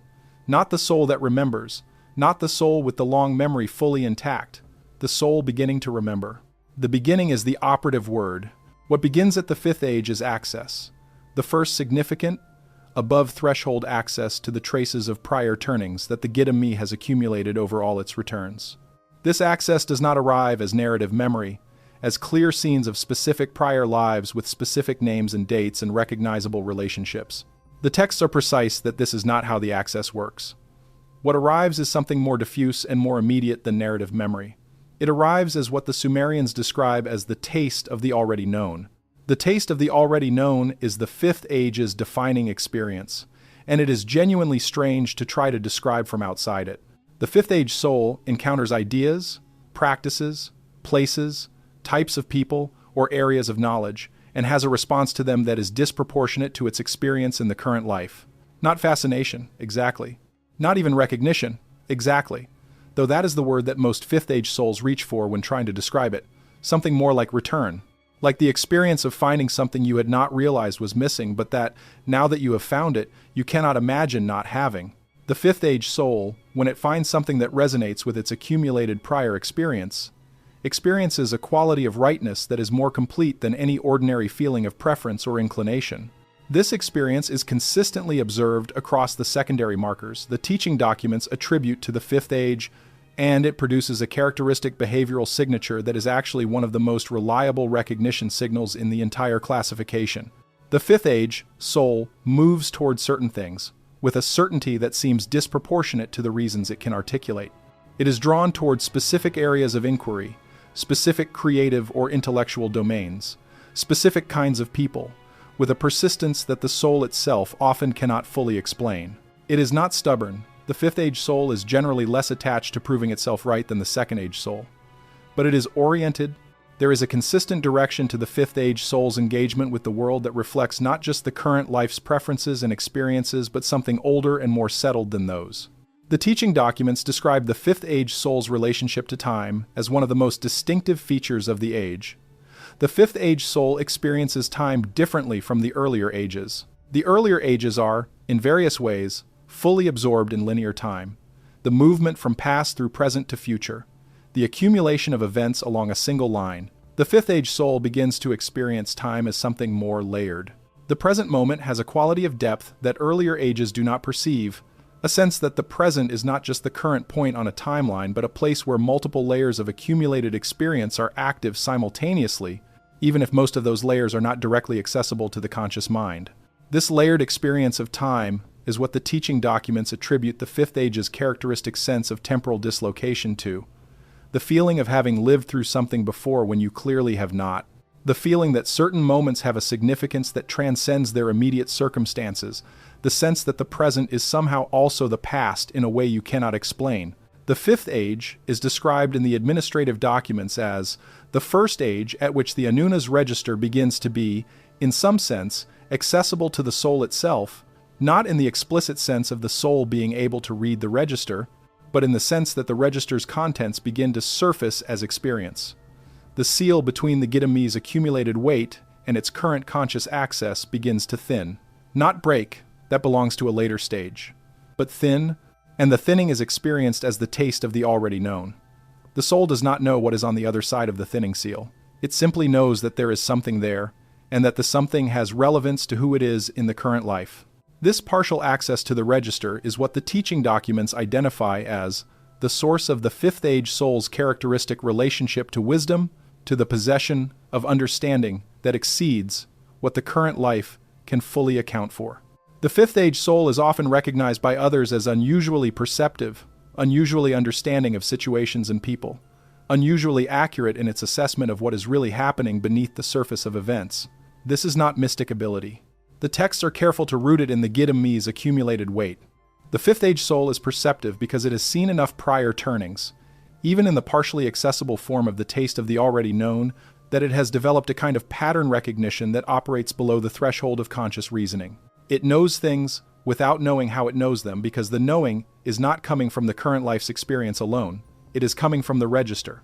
The trap for the fifth age is what the texts call the weight of sorrow. This is the most directly emotional description of a trap in the entire classification, and it is placed at the fifth age for a specific reason. The fifth age is the age at which the soul's accumulation has grown heavy enough that carrying it begins to have a quality of grief. Not grief for anything specific. Not grief that can be resolved by addressing a particular loss, but a diffuse and pervasive quality of sorrow that the fifth age soul often has difficulty accounting for, a sense of having been through more than any single life can explain, of having witnessed things that the current life has not shown it, of carrying something too large for the current container. The texts say this sorrow is real and is not pathological. It is the natural emotional response to the weight of a great deal of accumulated experience, some of which was, presumably, across many turnings, difficult. But it can become the fifth age's trap when the soul allows the weight of the sorrow to be the primary fact about its existence, when it defines itself by what it has witnessed rather than by what that witnessing has produced in it. The text description of the sorrow trap at the fifth age is among the most compassionate passages in the entire classification. The ancient weight is not evidence of harm done to the Gidami. It is evidence of the Gidami having carried much. What has carried much has also given much. What has given much has its own kind of wealth that the weighing cannot capture. The sign of readiness for the transition from the fifth age to the sixth is one of the most specific and least expected transitions described in the teaching documents. It is not the resolution of the sorrow. It is not a spiritual breakthrough or a dramatic moment of enlightenment or the arrival of some experience the soul has been waiting for. It is, according to the texts, quieter and stranger than any of those. It is the moment when the soul stops being primarily interested in its own development. This sounds simple, and it is not. The third, fourth, and fifth ages are all, in their different ways, characterized by a strong orientation toward the soul's own inner life, its own investigation, its own deepening, its own access to accumulated weight. The soul at those ages is working on itself. Not selfishly. The fourth and fifth ages are among the most generous and community-serving of the ages. But the primary frame of reference is still the soul's own development as a project. What am I learning? How am I growing? What am I becoming? These are the questions that organize the experience of the Middle Ages. At the threshold of the sixth age, those questions begin to fade. Not because they have been answered, not because the soul has grown bored of them, but because something larger than the soul's individual development has entered the frame of reference, and the soul's attention, almost involuntarily, begins to orient toward it. What is that larger thing? The texts describe it with a phrase that translates as the pattern beneath the patterns, the structure that generates the specific configurations of each civilization's development, the shape of the arc that all the individual turnings are tracing together. The sixth age soul begins to see this. And when it begins to see it, the particular fate of the sixth age soul's own development becomes less important than what the soul can see of the larger shape. This is what the teaching documents call the beginning of the ancient sight. And the sixth age, the soul the texts call the Ancient One, is where this sight becomes the primary feature of the Gitame's engagement with the world. The fifth age is the age that the popular imagination has most consistently tried to name. Across every culture and every era that has worked with fragments of the Sumerian classification or independently arrived at something that resembles it. Old soul, ancient being, someone who has been here before. These phrases are not invented, they are the linguistic residue of a genuine pattern that observers across millennia have noticed and tried to describe. The Sumerian classification gives that pattern its most systematic treatment, but it also complicates it in ways that the popular usage tends to flatten, and the complication is worth understanding before we go further into what the fifth age is and how to recognize it. The primary complication is this: the fifth age is not the end of the system. In the Sumerian framework, calling something an old soul is a bit like calling something the third floor, accurate as far as it goes, but misleading if it implies that the third floor is the top. The popular usage of old soul tends to mean something like the most developed kind of soul there is, the soul that has gone the furthest, accumulated the most, arrived at some kind of comprehensive wisdom that the younger souls are still working toward. The Sumerian classification does not support this reading. The fifth age is a middle stage. A highly developed middle stage, certainly, with significant accumulated weight and meaningful access to prior turnings. But there are two more stages after it, and the texts describe both of those as involving developments that the fifth age soul has not yet undergone and cannot yet fully comprehend. This matters practically, because the fifth age soul, precisely because it has accumulated enough to begin accessing the register, enough to have the taste of the already known, enough to be recognizably unusual to others at earlier stages, can develop a particular relationship to its own development that functions as a subtle obstacle. It can begin to understand itself as having arrived. Not in the naive way the second age understands itself as having arrived, not the satisfaction of achievement, but in a quieter, more philosophical way, a sense that the depth it has reached is the depth that matters most, and that the further development the classification describes is abstract or theoretical or somehow less real than where it currently is. This is the trap of the fifth age, but it is also the setup for what the sixth age is going to require the soul to give up. And that requirement is genuinely one of the more demanding transitions in the entire arc. What the fifth age looks like in practice is a specific constellation of qualities that the teaching documents list with their usual systematic care. The quality of presence that the fifth age soul carries is different from the fourth age's groundedness, in a way that most observers sense without being able to articulate. The fourth age soul is grounded in the sense of being stable, reliable, deeply rooted in its values and its relationships. The fifth age soul is grounded in those ways too, but it adds something. The fifth age soul's presence has a quality of weight behind it, as if there is more in the room than the person visibly contains. This is the beginning of the register's contents surfacing into presence, and it is perceptible even to people who would never use that framing to describe what they are experiencing. They simply notice that the fifth age soul carries something more than what the current life should have produced. The specific intellectual signature of the fifth age is described in the teaching documents at length. The fifth age soul tends to have one or more areas of understanding where its grasp exceeds what the current life can fully account for, where the accumulation of prior turnings is surfacing as a kind of native fluency, a relationship to the material that is more intimate than learning and study alone produce. This is not always expressed in conventional academic or professional achievement, though it often is. Sometimes it is expressed in areas that the current culture does not offer formal pathways for. The Fifth Age soul may have an unusual relationship to music, to certain spiritual or contemplative practices, to the dynamics of human relationships, to certain kinds of pattern recognition in nature or in systems. Whatever the Gidimi has accumulated significant prior experience with tends to surface at the Fifth Age as this native fluency, this quality of knowing the material from inside it rather than from outside. The relationship to suffering that the Fifth Age soul has is one of the secondary markers the teaching documents describe most precisely, and it is one of the most important recognition signals. The Fifth Age soul has a relationship to its own suffering, and to the suffering of others, that is, neither the First Age's unfiltered absorption, nor the Second Age's avoidance, nor the Third Age's crisis, nor the Fourth Age's equanimity. It is something closer to what the texts call the recognition of the familiar. The Fifth Age soul encounters its own pain and the pain it witnesses in others with a quality of recognition, as if this, too, is something it has seen before. As if even the suffering is a pattern it has learned to read rather than a fresh catastrophe. This recognition is not callousness. The Fifth Age soul is, as the teaching documents note repeatedly, one of the ages most capable of genuine compassion precisely because of the accumulated experience of suffering it is beginning to access. But the compassion is different from the Third Age's anguished empathy or the Fourth Age's warm steadiness. It has a quality of ancient patience to it, a sense of having sat with this kind of pain long enough to know something about what it requires. The Fifth Age soul's relationship to the people around it creates a specific and consistent social dynamic that the teaching documents describe in terms of what they call the weight of the visible Gidami. Because the Fifth Age soul's accumulated weight is beginning to surface in perceptible ways, it attracts certain kinds of attention from people at earlier stages. The Third Age soul, in particular, is drawn to the Fifth Age with a force that can be almost magnetic. The Fifth Age soul has what the Third Age is seeking, or seems to, and the Third Age will often pursue the relationship with an intensity that can be more than the Fifth Age soul finds comfortable. The Second Age soul responds to the Fifth Age with a more complicated mixture of attraction and unease.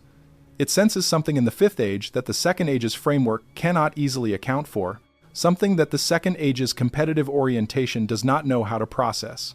The First Age soul is simply present, open, receiving whatever the Fifth Age offers without any framework for what it is receiving. The Fifth Age soul, for its part, is in an interesting position relative to these social dynamics. It has developed enough that it is not pulled toward the earlier stage's characteristic misreadings of what it is. It knows it is not the authority figure the Third Age wants it to be. It knows it is not the competitor the Second Age wants to evaluate it as. But it is also not yet fully free of the social dynamics these pulls create. The Fifth Age soul is still navigating the world as a social being, still managing relationships, still invested in what those relationships produce. It has not yet reached the degree of detachment from social dynamics that the teaching documents attribute to the Sixth and Seventh Ages. It is still in the world in the full sense. It just experiences the world from a significantly greater depth of accumulated weight than most of what surrounds it. There is a passage in the Nippur teaching documents that describes the Fifth Age soul in terms of what the Anuna's register shows about it, and this passage is unusual in the entire classification for the detail it provides about the mechanics of the register itself. The passage says, "At the Fifth Age, the register of the Gidam shows a specific change in the character of the entry. For the earlier ages, the entry is primarily a record of accumulation, of what has been added, what has been experienced, what weight has been gathered across the turnings. At the Fifth Age, the entry begins to show something additional, the first lines of what the register calls the pattern of return. The pattern of return is not the accumulated content of the Gidamese experience. It is something derived from that content, a kind of signature, specific to the individual soul, that describes the characteristic way the soul moves through its experience.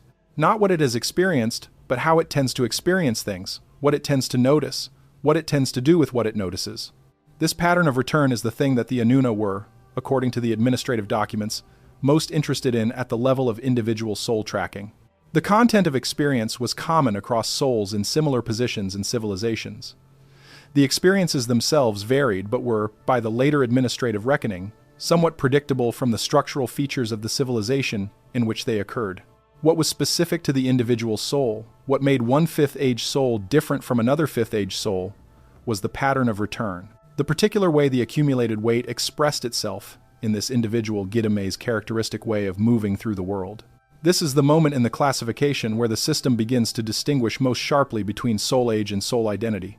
All Fifth Age souls share the characteristics of the Fifth Age. But the pattern of return documented in the register at the Fifth Age is the soul's unique contribution to the system, the thing that it and only it carries, the individual signature that persists across turnings and that no other Gidami replicates. The register tracks this signature with care. The teaching documents suggest that it was one of the primary purposes of the Aduba education in Soul Age recognition to train scribes who could, in their professional roles, identify the pattern of return in the individuals they encountered, to read, in the behavior and the presence and the particular quality of attention of the person in front of them, the specific signature of that soul's accumulated way of being. This is an extraordinarily sophisticated skill, and the fact that the Aduba invested in teaching it suggests that the Sumerians considered it practically important at the level of social and institutional function, not merely as an esoteric exercise. If you know the pattern of return of the souls you are working with, you can engage them more accurately. You can anticipate where they will excel and where they will struggle in ways that go beyond the stage-level markers of the age classification. You can recognize, in the particular quality of a person's attention or error or strength, the signature of a Gidami that has been accumulating in a specific way across many turnings. The modern world has lost this skill almost entirely, and the teaching documents suggest that the loss was not incidental. The confusions of tongues that the Ananas texts describe in other places, the deliberate fracturing of distributed cognitive networks, the disruption of what the Enki texts call the long thought and the wide attention, had the practical effect, among others, of interrupting the transmission of exactly this kind of fine-grained observational knowledge about soul age and soul pattern. The classification survived in fragments, borrowed by esoteric traditions that preserved the broad categories without the administrative precision. The skill of reading the pattern of return was not preserved, because the training infrastructure that taught it, the Aduba tradition, the scribal culture, the administrative continuity, was broken at the Great Disruptions. What we are doing in this video, in working from the available teaching documents and administrative records, is recovering the classification at the level of broad categories. The finer skill requires more than a teaching document provides. It requires the living transmission that was broken. What the Fifth Age soul carries into the Sixth Age, what it brings across the threshold, is the beginning of the ancient sight. That beginning is defined in the texts as the capacity to see the structure beneath the event, not just the pattern in a series of events, which the Fourth Age already develops to some degree, but the structure that generates the patterns, the deeper organizing principle that makes certain patterns recur across contexts that, on the surface, appear completely different. The Fifth Age soul, at its most developed, begins to see this. And when it begins to see it, it begins to understand something about the nature of the civilization it inhabits that most of its contemporaries do not understand.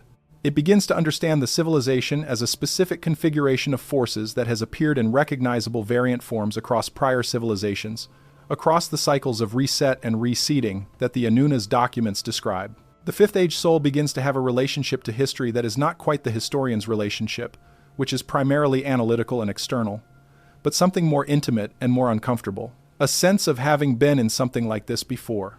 A sense of knowing, in a way it cannot fully articulate, something about how this configuration tends to go.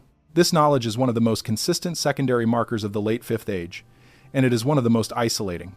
The Fifth Age soul, in the late stages of its Fifth Age development, often finds itself in a peculiar position relative to the civilization around it, too invested in the civilization to withdraw from it, as the late Sixth Age will eventually do, but aware of too much about the civilization's structural tendencies to be fully reassured by what the civilization tells itself about its own prospects. This position, fully in the world but aware of something about the world that the world is not aware of, is described in the teaching documents as the characteristic existential condition of the late Fifth Age, and it is not always comfortable.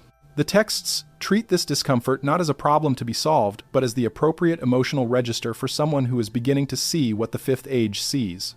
Of course, it is uncomfortable to know something about the shape of what is coming while being unable to change the fact that most of the people you share a civilization with cannot yet see the shape you are seeing.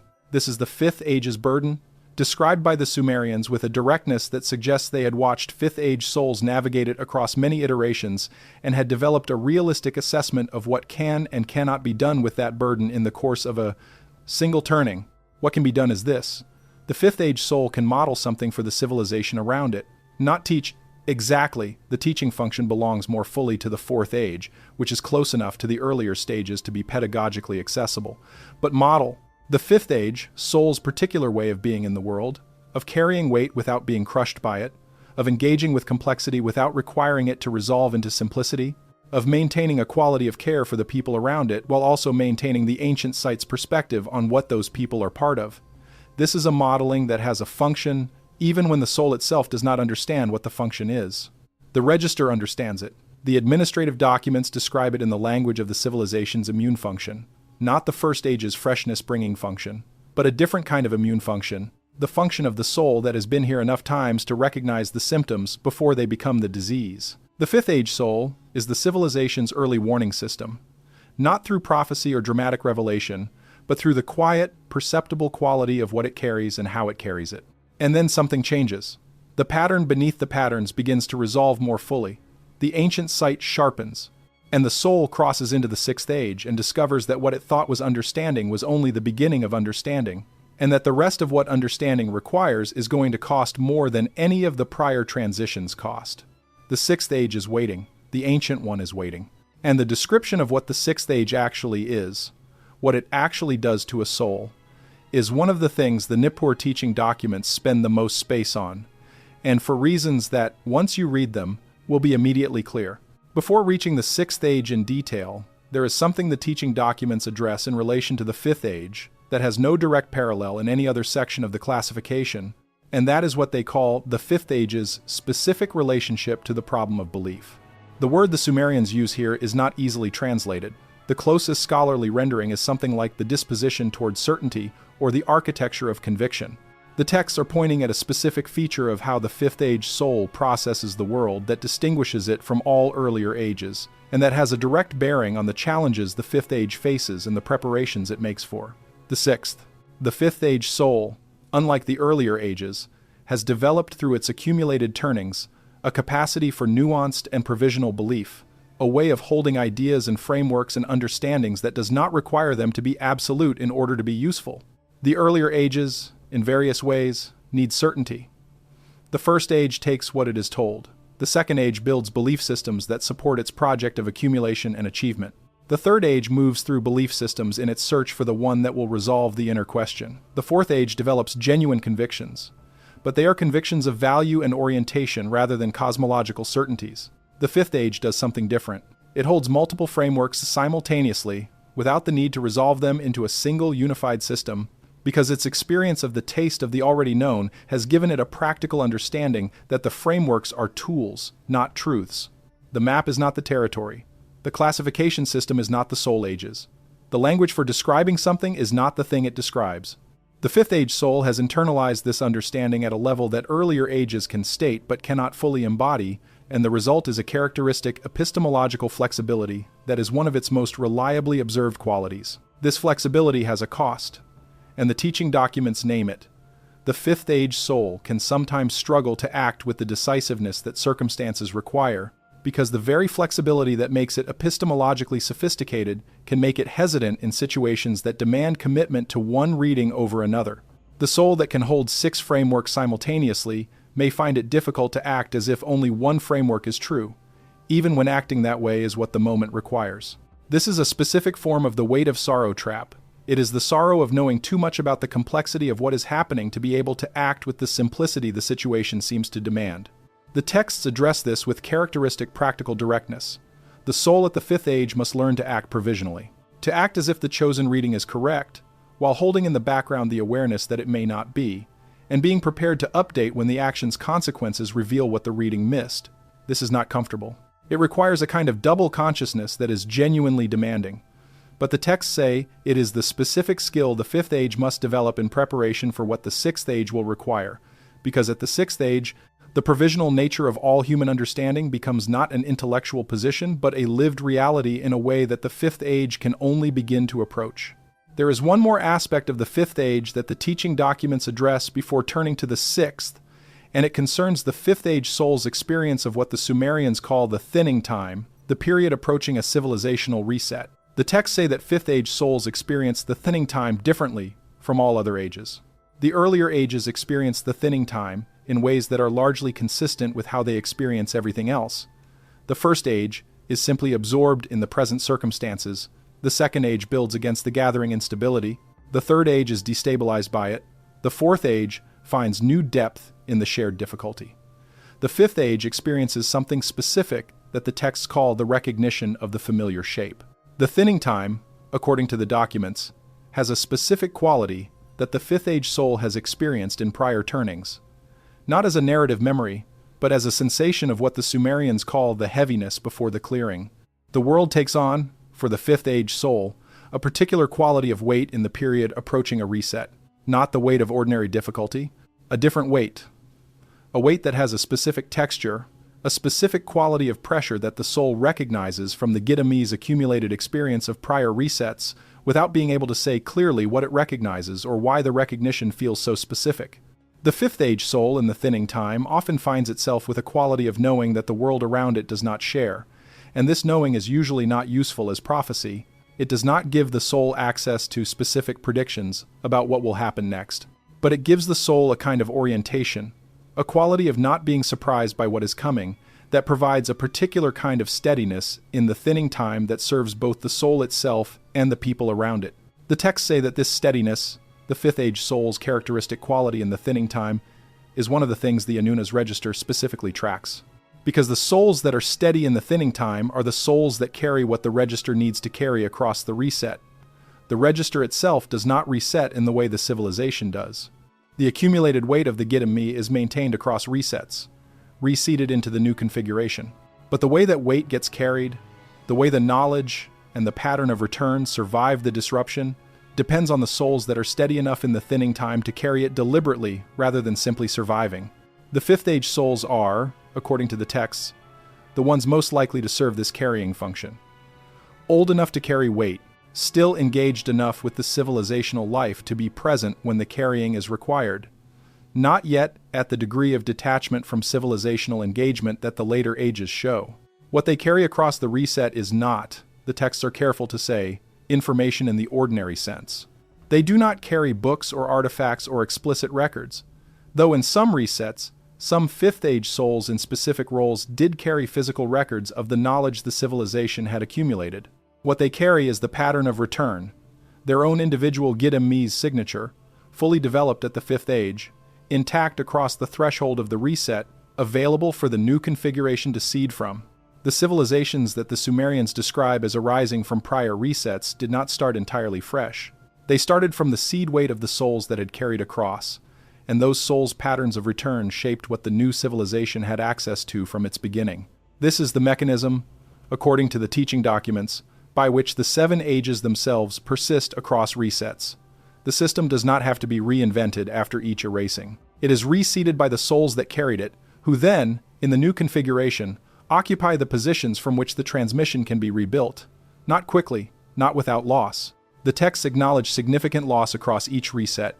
Knowledge that did not get carried, patterns that did not make it across, pieces of the accumulated weight that were scattered and not recovered in the first civilizational cycles after the reset. But the core persists. The 7 ages persist. The Gitame persists. The register persists, maintained across the reset by the Anuna, who do not themselves reset in the way the human souls reset. And the oldest souls, seeded into the new configuration with their accumulated weight, beginning again, being itself one of the things the oldest souls have learned, across enough turnings, to do. The sixth age begins with this understanding, not as a concept, but as a living reality. The sixth age soul has been through enough turnings and enough resets that the beginning again is not something it does reluctantly or with difficulty. It is something the soul has developed, across its accumulation, a specific kind of competence at. The beginning is familiar. The territory is familiar. The shape of what is coming is familiar. And the sixth age's task, which is different from every prior age's task in a way that the teaching documents describe as the most demanding single transition in the entire classification, is to remain present to all of that familiarity without allowing the familiarity to become distance. The sixth age, the ancient one, the soul the texts describe with the most care and the most warning. We go there now. The sixth age in the Sumerian soul age classification is called In the Nippur teaching documents, the soul that sees from the ridge. The image is geographic and deliberate. A ridge is not a summit. The teaching documents are precise about this, because calling the sixth age the summit would imply it is the end, and it is not. A ridge is a position of elevation from which the terrain in multiple directions is visible, including the terrain ahead that remains to be crossed. The soul that sees from the ridge has climbed high enough to see much, to see the shape of what is below it, the shape of what surrounds it, the general character of what lies ahead, but it has not reached the place it is ultimately going. And from the ridge, the view can be both extraordinary and, in certain moods and at certain times, vertiginous. The primary marker for the sixth age is the thing the teaching documents call the ancient site in its full form, not the beginning of the ancient site that surfaces in the late fifth age, but the full development of it. The ancient site, fully developed, is described in the texts as the capacity to see the structure beneath the patterns beneath the events. 3 levels down, not just the specific event, not just the pattern the events belong to, not just the structure that generates the pattern, but the principle beneath the structure, the thing that makes this particular structure possible and that would generate a different structure if it were arranged differently. This is a form of perception that the teaching documents treat as genuinely rare in any given civilization, and rare for a reason. Very few souls in any civilizational cycle have accumulated the weight that the sixth age represents. The distribution of soul ages across any given civilization skews heavily toward the earlier stages. The sixth age is uncommon. The seventh age is rarer still. What the ancient site actually consists of, as a practical matter of what the sixth age soul experiences and how it operates in the world, is best described through the secondary markers the teaching documents provide. Among the most consistently described, the sixth age soul's characteristic relationship to time, which has developed from the fifth age's layered sense of time into something more comprehensive. The sixth age soul experiences time in a way the texts describe as the view from the great wheel, not a linear experience and not simply a layered one, but something more like a spatial relationship, as if the soul can move its attention across different parts of the timeline and attend to them with roughly equal presence. The past feels accessible in a specific way that is not just memory. The future feels accessible in a specific way that is not just projection. There is a quality of simultaneity to the sixth age soul's experience of time that makes it genuinely difficult for the soul to explain to people at earlier stages what it is experiencing, because the experiential framework of the earlier stages is fundamentally linear, and the sixth age soul's experience has moved beyond that. This relationship to time produces the sixth age soul's most remarked upon quality, the ability to see what is going to happen next in human affairs with a consistency that seems, from outside, to go beyond pattern recognition into something that has no clear rational explanation. The teaching documents do not attribute this to mystical ability. They attribute it to the simple fact that a soul that has experienced a sufficient number of turnings across a sufficient number of civilizational cycles has seen enough variants of the same configurations that the recognition of the configuration's likely trajectory is automatic. You have seen this before, not metaphorically, in the literal sense of the Gitame's accumulated experience across turnings. You have seen this configuration before, the particular combination of social dynamics, collective fear, institutional responses, technological conditions, and soul age distributions that characterizes a civilization approaching a specific phase of its arc. You know something about where it tends to go from here, because the Gitame has been present when it has gone there before. This knowing is not infallible. The texts are clear that the sixth age's perception of trajectory is probabilistic rather than deterministic. Configurations that resemble each other do not always resolve the same way, and the sixth age soul knows this.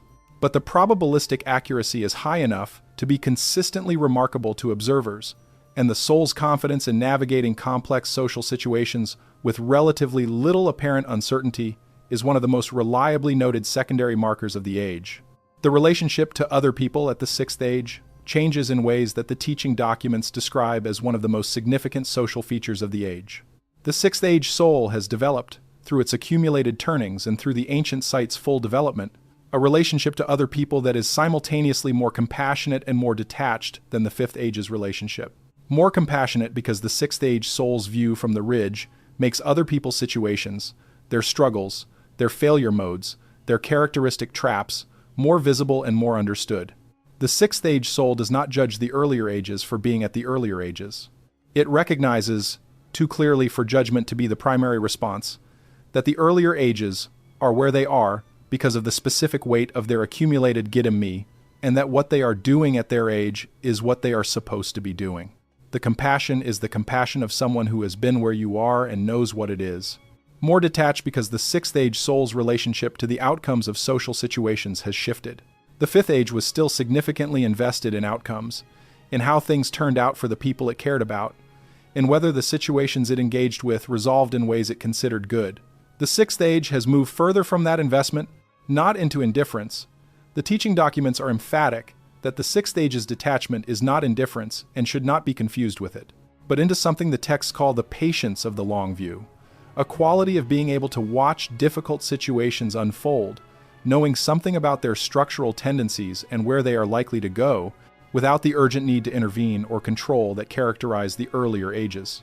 The sixth age soul has developed enough trust in the arc, in the larger structure of what the classification describes, and in the Gidimi's capacity to accumulate through whatever it is required to experience, that the intervention imperative of the earlier stages has quieted.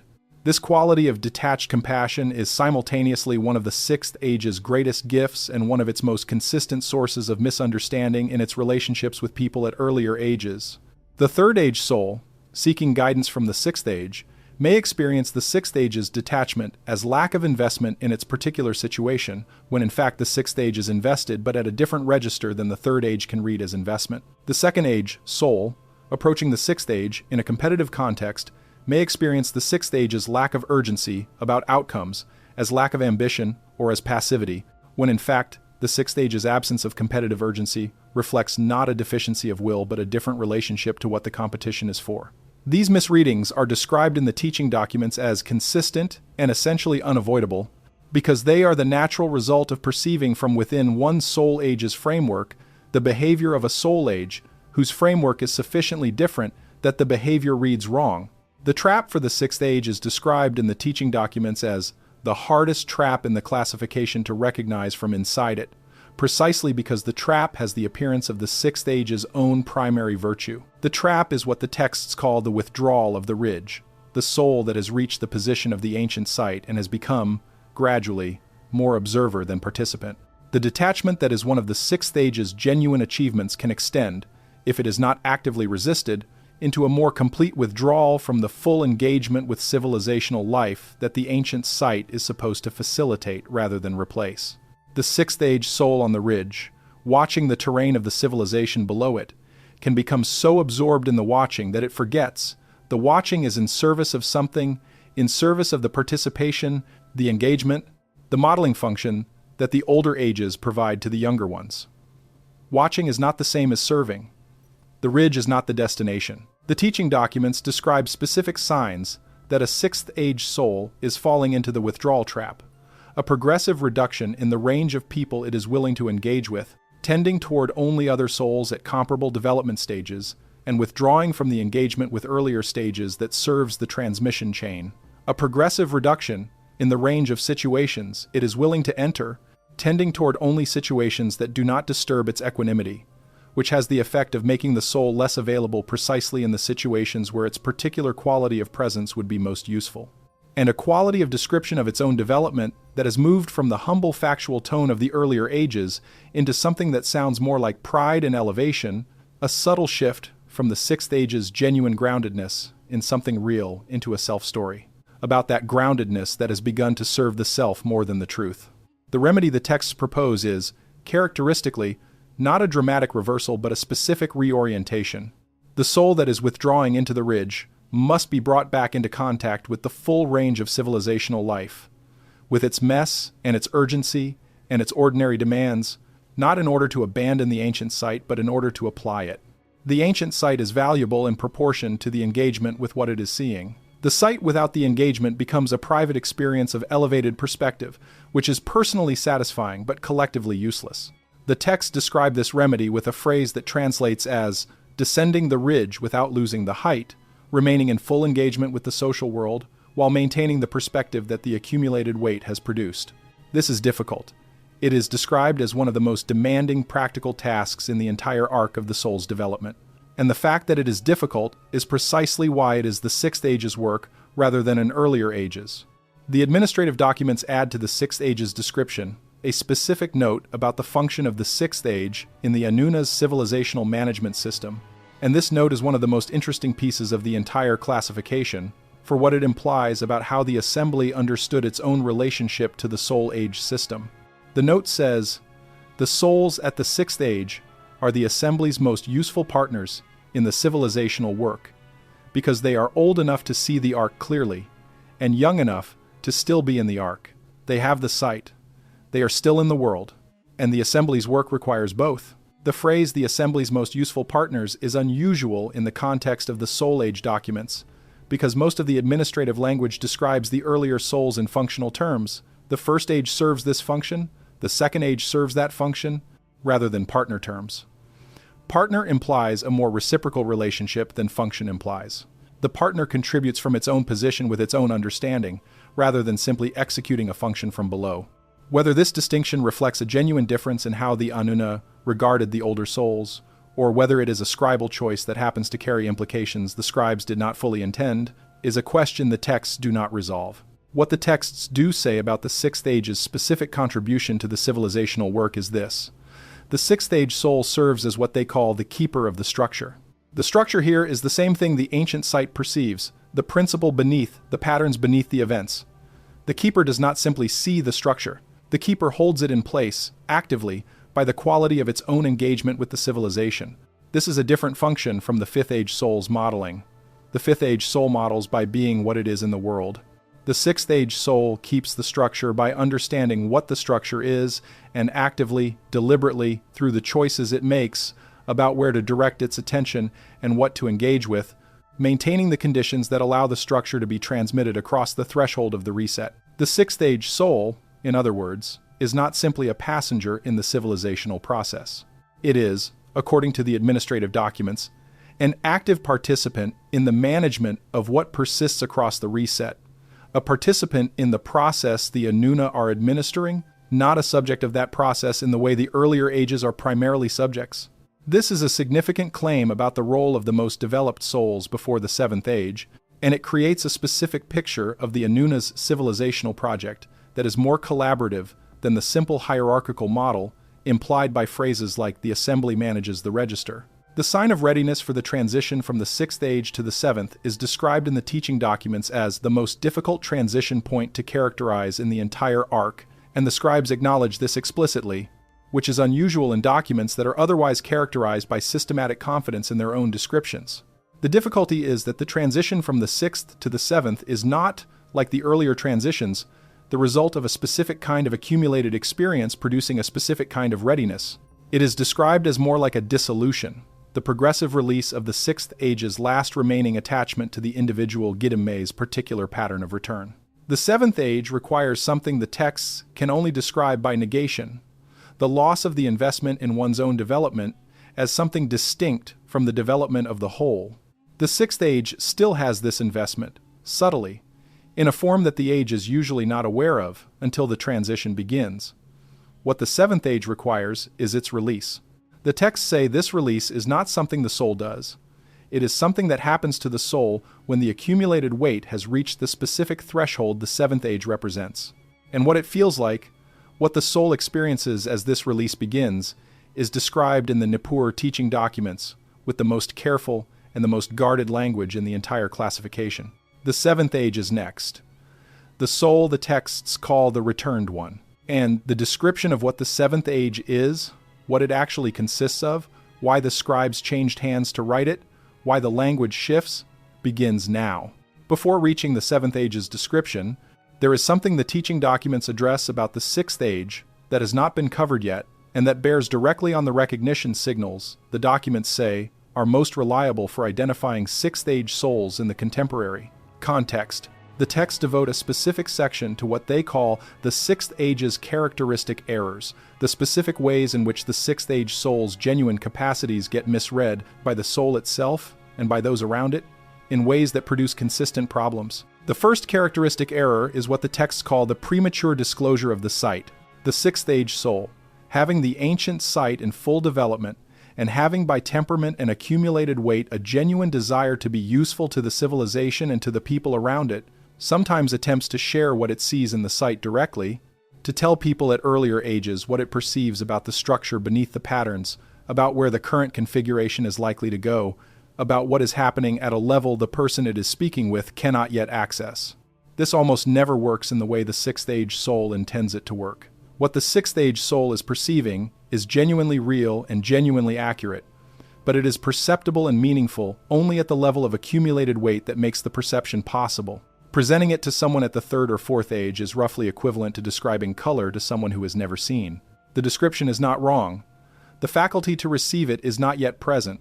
The sixth age soul that has learned this lesson, and most sixth age souls learn it, though some learn it slowly and at considerable cost to their relationships, has developed a specific substitute skill that the texts call the translation of the sight.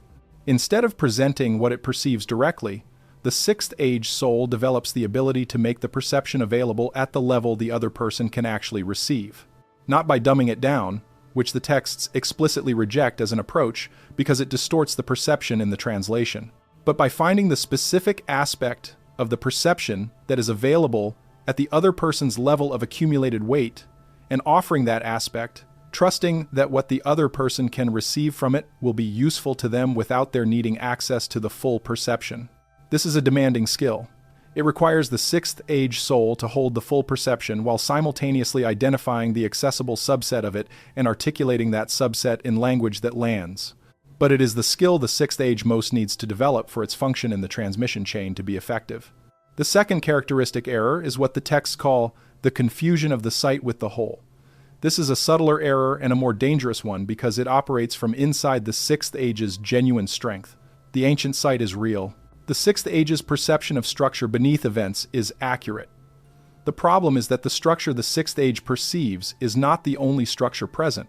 The Sumerian framework operates with a model of reality in which multiple organizing principles are active simultaneously at different levels, and the ancient sight, developed at the sixth age, gives access to a specific level of structure, the level that is visible from the ridge.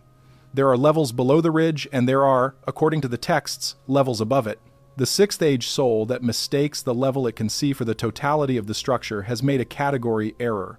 It has correctly perceived what is visible from where it stands and incorrectly concluded that what is visible from where it stands is everything there is to see. This error tends to produce in the sixth age soul a quality of certainty about the structure it perceives that can become something like dogmatism, a rigidity in the application of the ancient sight's insights that mistakes the sight for the thing itself.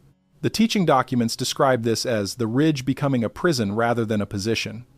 The soul has stopped where it is and has begun to build a complete account of reality from the view it has from that stopping point, rather than remaining in motion, remaining open to the possibility that the ridge is a way station, that the view from the ridge is a preparation for the view from a position that has not yet been reached. The remedy for this error is the same quality that was identified as the readiness signal for the seventh age transition. The willingness to release the investment in the sixth age's own developed understanding as the final understanding. The soul that can look at the most complete and sophisticated framework it has ever possessed and say, genuinely and without reservation, that this framework is a tool rather than a truth, and that the tool must eventually be set down. That soul is approaching the seventh age.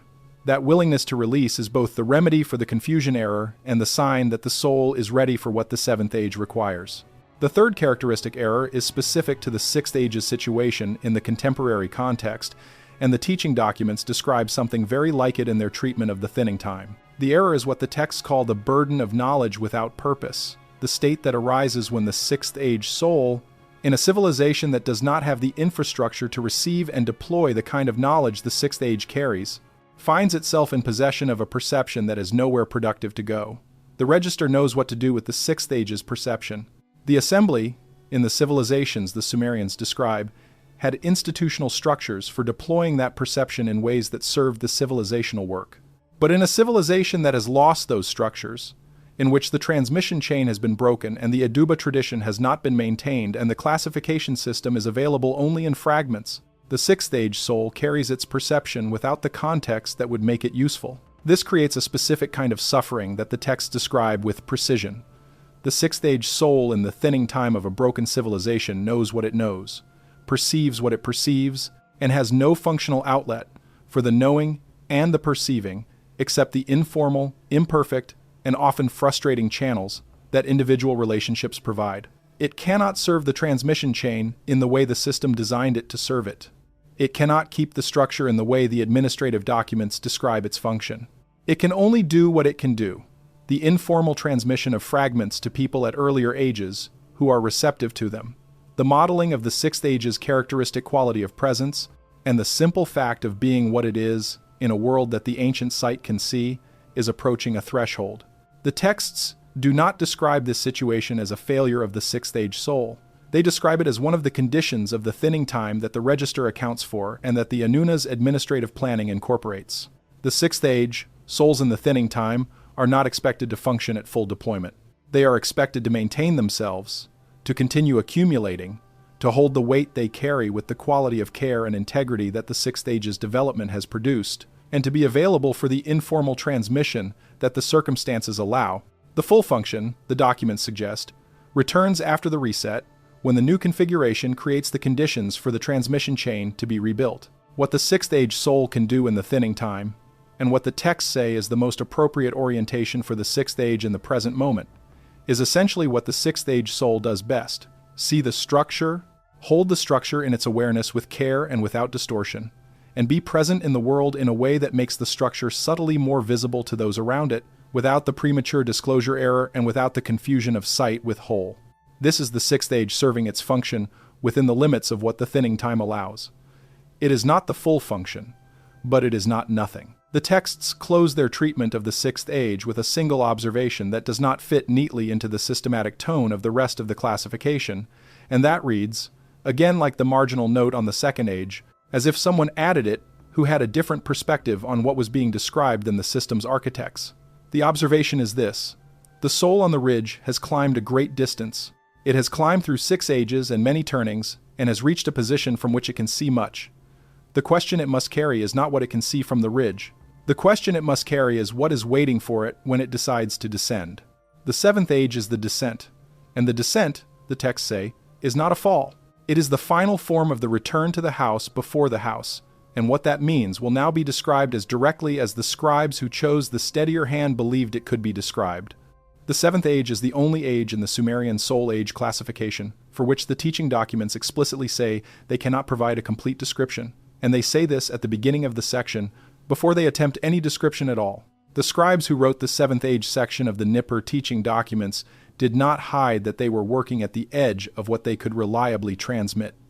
They acknowledged it. They noted that the description that follows is, by the nature of what the Seventh Age is, necessarily incomplete, not because the scribes lacked information, but because the Seventh Age represents a condition of the Gita-me that is genuinely difficult to describe from any position other than the Seventh Age itself, and even from that position, the description faces a fundamental problem. The Seventh Age involves, among other things, a shift in the relationship to language and description that makes the Seventh Age soul an unreliable narrator of its own experience. This is unusual in the Adaba teaching tradition. The scribes were systematic in a way that reflects the culture's deep commitment to documentation and transmission, and they rarely acknowledged the limits of their documentation. The Seventh Age's section is one of the places where those limits are explicitly named, and the naming itself is informative. It suggests that the scribes had direct experience with Seventh Age souls, that the classification was not purely theoretical, but was based on extended observation of actual individuals at each stage, and that their extended observation of the Seventh Age was sufficient to convince them that their descriptions were incomplete in a principled way, rather than simply in the way that all descriptions fall short of what they describe. What the texts do say about the Seventh Age, held with the understanding that it is necessarily partial, begins with the primary marker, which is itself described through negation, in the same way the First Age was described, but for an entirely different reason. At the First Age, the negation described what was not yet present. At the Seventh Age, the negation describes what is no longer present in the form it took at earlier stages. The Seventh Age soul no longer experiences the primary orientation that characterized all 6 prior ages, the orientation toward development, not because development has been abandoned, not because the soul has become complacent or finished, but because the relationship to development itself has shifted in a way that makes the concept less applicable. At the Seventh Age, according to the texts, the soul is not developing towards something the way all prior ages were developing towards something. Something has changed in the structure of the Gidim's engagement with the turning cycle that the texts can only describe as the dissolution of the direction. The dissolution of the direction. What does this mean practically, in terms of what the seventh age soul is and how it exists in the world? The texts offer this.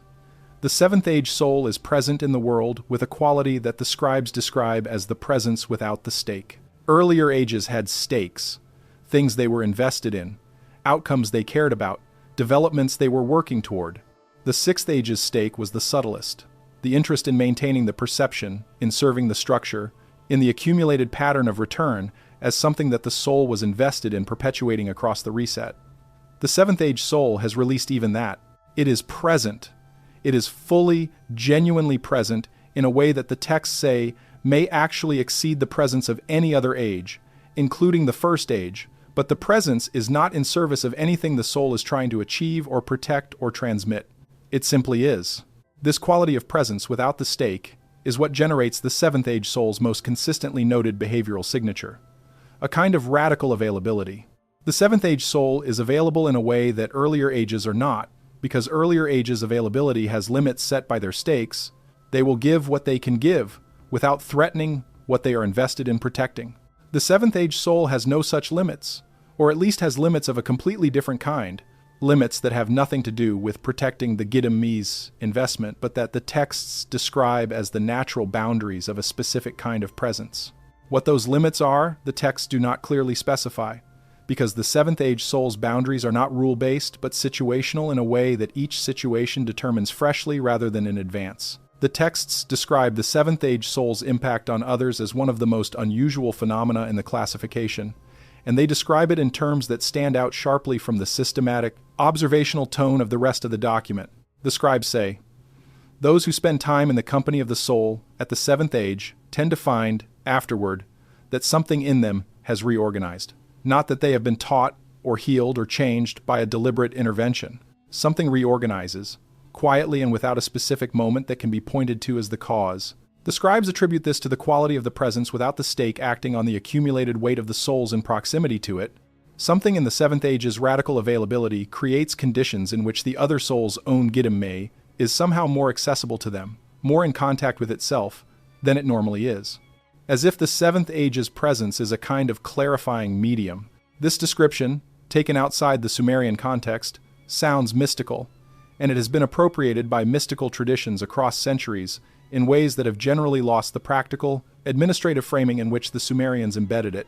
Within the Sumerian context, the teaching documents treat this effect not as supernatural, but as the natural consequence of a Gidim that has accumulated sufficient weight and released sufficient investment in its own particularity that its presence creates a distinctive set of conditions in the local environment. The sixth age creates conditions where the structure is more visible. The seventh age creates conditions where the Gidim of those nearby is more accessible to itself. These are described as properties of the accumulated weight operating in the world, not as metaphysical interventions. The secondary markers of the seventh age are fewer than those of any other age, and the teaching documents say explicitly that this is because the seventh age is the age most resistant to the secondary marker approach of classification. The earlier ages have consistent behavioral signatures because the earlier ages are consistently oriented towards specific kinds of outcomes, and the orientation toward outcomes produces behaviors that are, across individuals, recognizably similar. The seventh age soul has, in the dissolution of direction, largely released the orientation toward outcomes that generated the behavioral consistency of the earlier ages. What remains is more variable by individual. The seventh age soul's behavior in the world reflects the specific context of its current life more directly than the behavior of earlier ages, because there is less of the Gidim's developmental agenda imposing a consistent shape on what the soul does.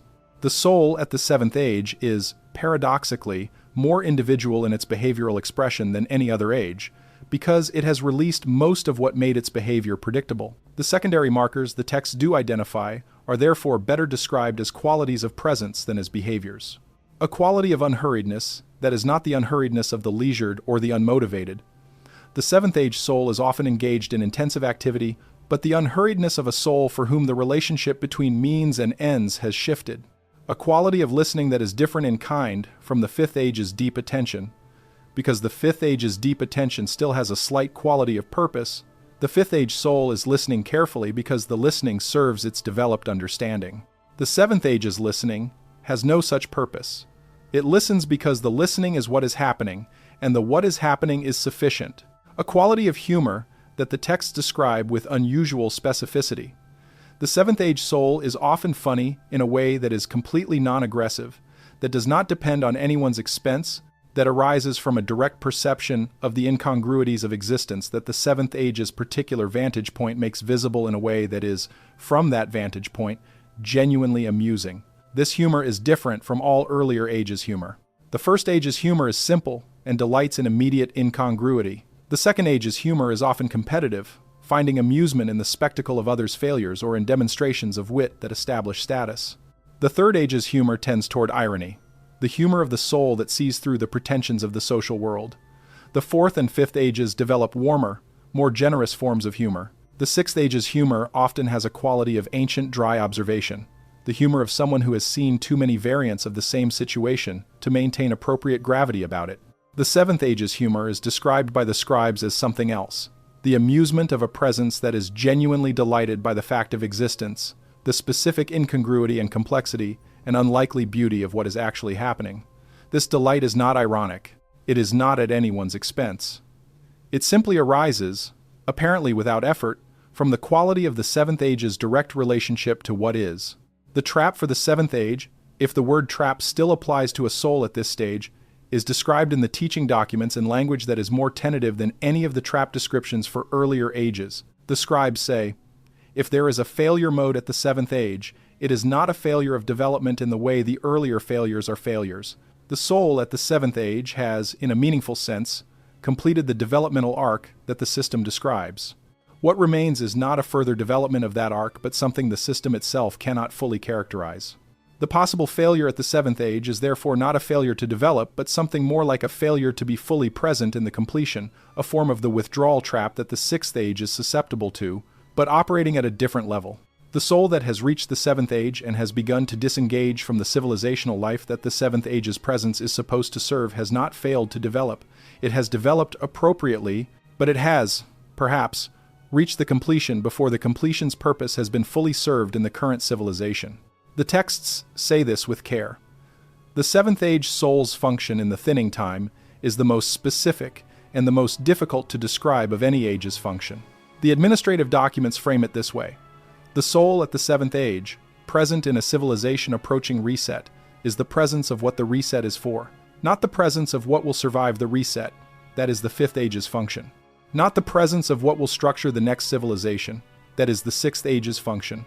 The seventh age is the presence of the reason the whole system exists, of what the accumulation of all those turnings across all those ages, across all those resets has been accumulating toward, not a destination in the ordinary sense. The texts resist that framing because a destination implies arrival, and the seventh age is not an arrival, but something that, in the presence of the seventh age soul, is more palpable than in its absence. What that something is, the teaching documents describe as follows, and this is the passage in the Nippur collection that the scholars who have worked closely with it have found most unusual in the entire corpus. The passage says, "The seventh age is the soul in which the question has become the answer, not in which the question has been resolved, in which the question itself, carried across all the turnings, accumulated to the weight that the seventh age represents, has become the thing the question was asking about. The soul that has been asking across all its ages what it is, why it is here, what the weight it carries is for, has, at the seventh age, become those very askings. Not a soul that has the asking, a soul that is the asking." The philosophical density of this passage is consistent with it being the most copied section of the Soul Age documents across the centuries of the Aduba tradition. Students copied it, teachers annotated it, subsequent generations of annotators added glosses to the glosses. The passage generated more secondary commentary than any other section of the classification because it is the section most resistant to systematic explanation and most available to interpretation. The dominant reading in the scholarly tradition has been theological, the seventh age as the soul's reunification with the divine. The administrative reading, which the Soul Age document's own framing supports more fully, is different. The seventh age, as the Gidamese accumulated weight, reaching the specific threshold at which the distinction between what the soul is and what the soul is seeking collapses, not into mystical union but into a specific functional condition of the gidimi that the system was designed to produce, across however many turnings and resets were required. This condition is what the texts call the return to the house before the house. The phrase appears in the first age section, in the promise that the first age's record in the register is held for it even when it cannot access it. The house before the house is where the record is kept. The house before the house is the register, not the physical tablets, but what the register represents. The continuity of the Gidame's accumulated weight across all turnings, held by what the texts variously describe as the assembly, the Anuna, or something behind the assembly that the texts acknowledge but decline to characterize directly. The return to the house before the house is the seventh age soul's relationship to the register, shifting from the soul being a subject of the register to being, in some sense, a co-participant in what the register is for. This is as far as the teaching documents go. They stop here, not with a sense of having reached the end of what there is to say, but with a sense of having reached the end of what language built by accumulation can carry. The description that would continue from here is not available in the Adaba texts. It may be in the administrative documents that were not preserved. It may be in the sealed sections of the Iker record that have not been recovered. It may simply be the case that the classification system was designed, by whoever designed it, to bring the student up to the edge of what description can reach and leave them there, having accumulated enough from the journey to the edge to understand why the edge is where it is. The seventh age. The soul, the texts say, appears in unusual concentrations in the thinning time. The soul whose presence in numbers is one of the diagnostics the Anuna watched for at the threshold of a reset. The soul that carries, in the quality of its presence without the stake, something the texts say the civilization approaching reset most needs to have present in it, not for the civilization's sake, but for what comes after the civilization. We are in the thinning time. The documents say so. The distribution of soul ages in a civilization approaching reset has a specific signature: surge of young souls moving fast, contraction of old souls moving into silence, and the appearance of the seventh age in numbers the civilization has not previously seen. Whether any of those descriptions match what you observe in the world around you is a question the teaching documents left for each generation to answer for itself. The synthesis of what the 11 classifications, which is to say the 7 ages and the 4 additional markers the documents provide for recognizing where in an age you are, not just which age you occupy, tells us about the present moment is where this video now goes. Before reaching the synthesis, there is a dimension of the 7th age the teaching documents address in a section that was evidently considered important enough to include in the Adaba teaching materials, despite its difficulty, a section about the relationship between the 7th age and the Anuna themselves, which takes the administrative documents' treatment of the soul age system further than any other part of the corpus. The section begins with a question attributed to a student, a rare device in the teaching documents, which usually proceed without this dialogic element. The question is, if the 7th age soul is the presence of what the assembly is for, what does the assembly do when it is in the presence of the 7th age soul? The teacher's answer, preserved across multiple copies of the document, is this: the assembly listens. The implications of this statement within the context of the soul age classification system are significant. The Anuna throughout these documents are in the administrative position relative to the human souls. They maintain the register, they manage the distribution of soul ages, they administer the reset cycles, they assign functions to the different ages, and deploy those functions in the civilizational project. The relationship is consistently hierarchical in a functional sense. The Anuna operate the system, the human souls are subject to the system. But the teaching document's answer to the student's question introduces something that complicates this hierarchy. If the assembly listens when in the presence of the 7th age soul, then the 7th age soul has something to contribute to the assembly that the assembly does not already have.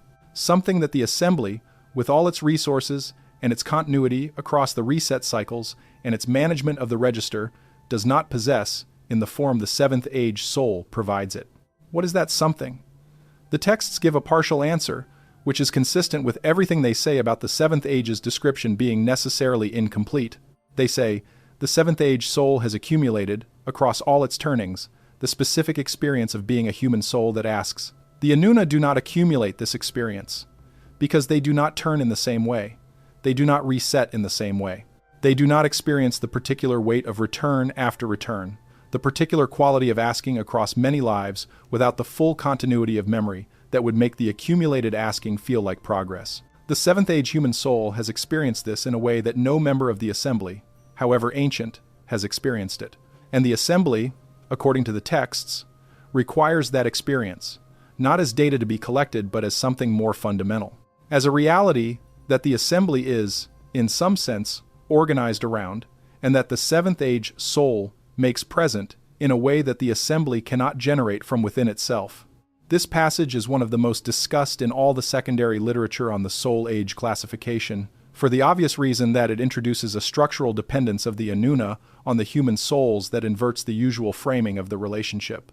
If the assembly listens because the seventh age soul provides something the assembly requires, then the soul age system is not simply an administrative tool the Anuna use to manage the human population.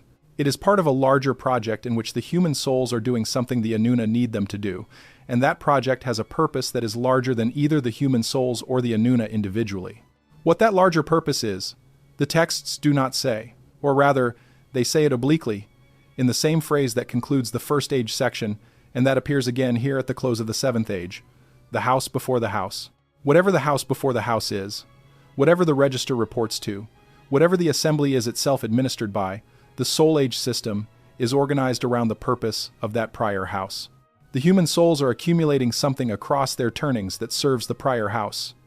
The Anuna are administering that accumulation in service of the prior house. The seven ages are the structure of the accumulation, and the seventh age is the age at which the accumulated something has reached the form that the prior house requires.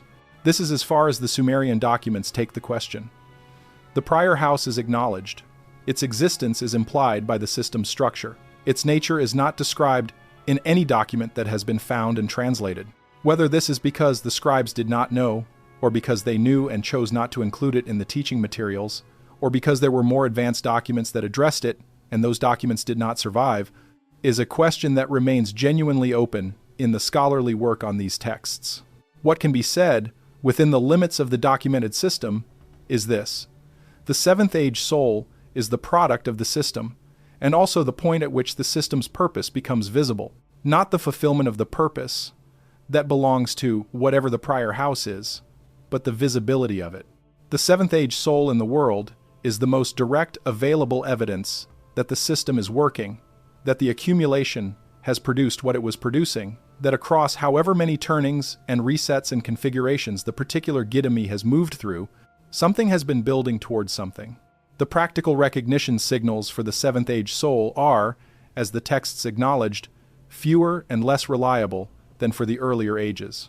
What the texts do offer as the most functionally useful signals: the quality of the listening, which is distinctive and which even people who have no framework for the soul age classification tend to notice and remark on without being able to explain; the quality of the humor, which has the specific character described earlier, non-aggressive, delighted rather than ironic, arising from genuine appreciation of the incongruities of existence; the quality of the presence without the stake, which is felt by people in proximity to the seventh age soul as a specific kind of ease, not relaxation, not comfort in the ordinary sense, but ease in the sense of a reduction in the background friction of ordinary social interaction, a quality of having nothing to defend and nothing to prove that is contagious in a specific and identifiable way, and the quality of the reorganization that happens around the seventh age soul, the phenomenon the scribes noted, in which the people who spend time with the seventh age soul find afterward that something in them has shifted without any clear mechanism they can point to.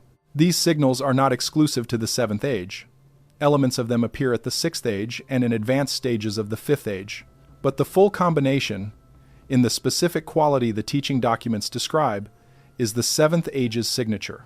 And in the thinning time, according to the classification, this signature is more visible than it has been at other phases of the civilizational cycle, not because the seventh age souls are trying to be visible, but because the thinning time's particular qualities create conditions in which the seventh age's presence is more perceptible against the background.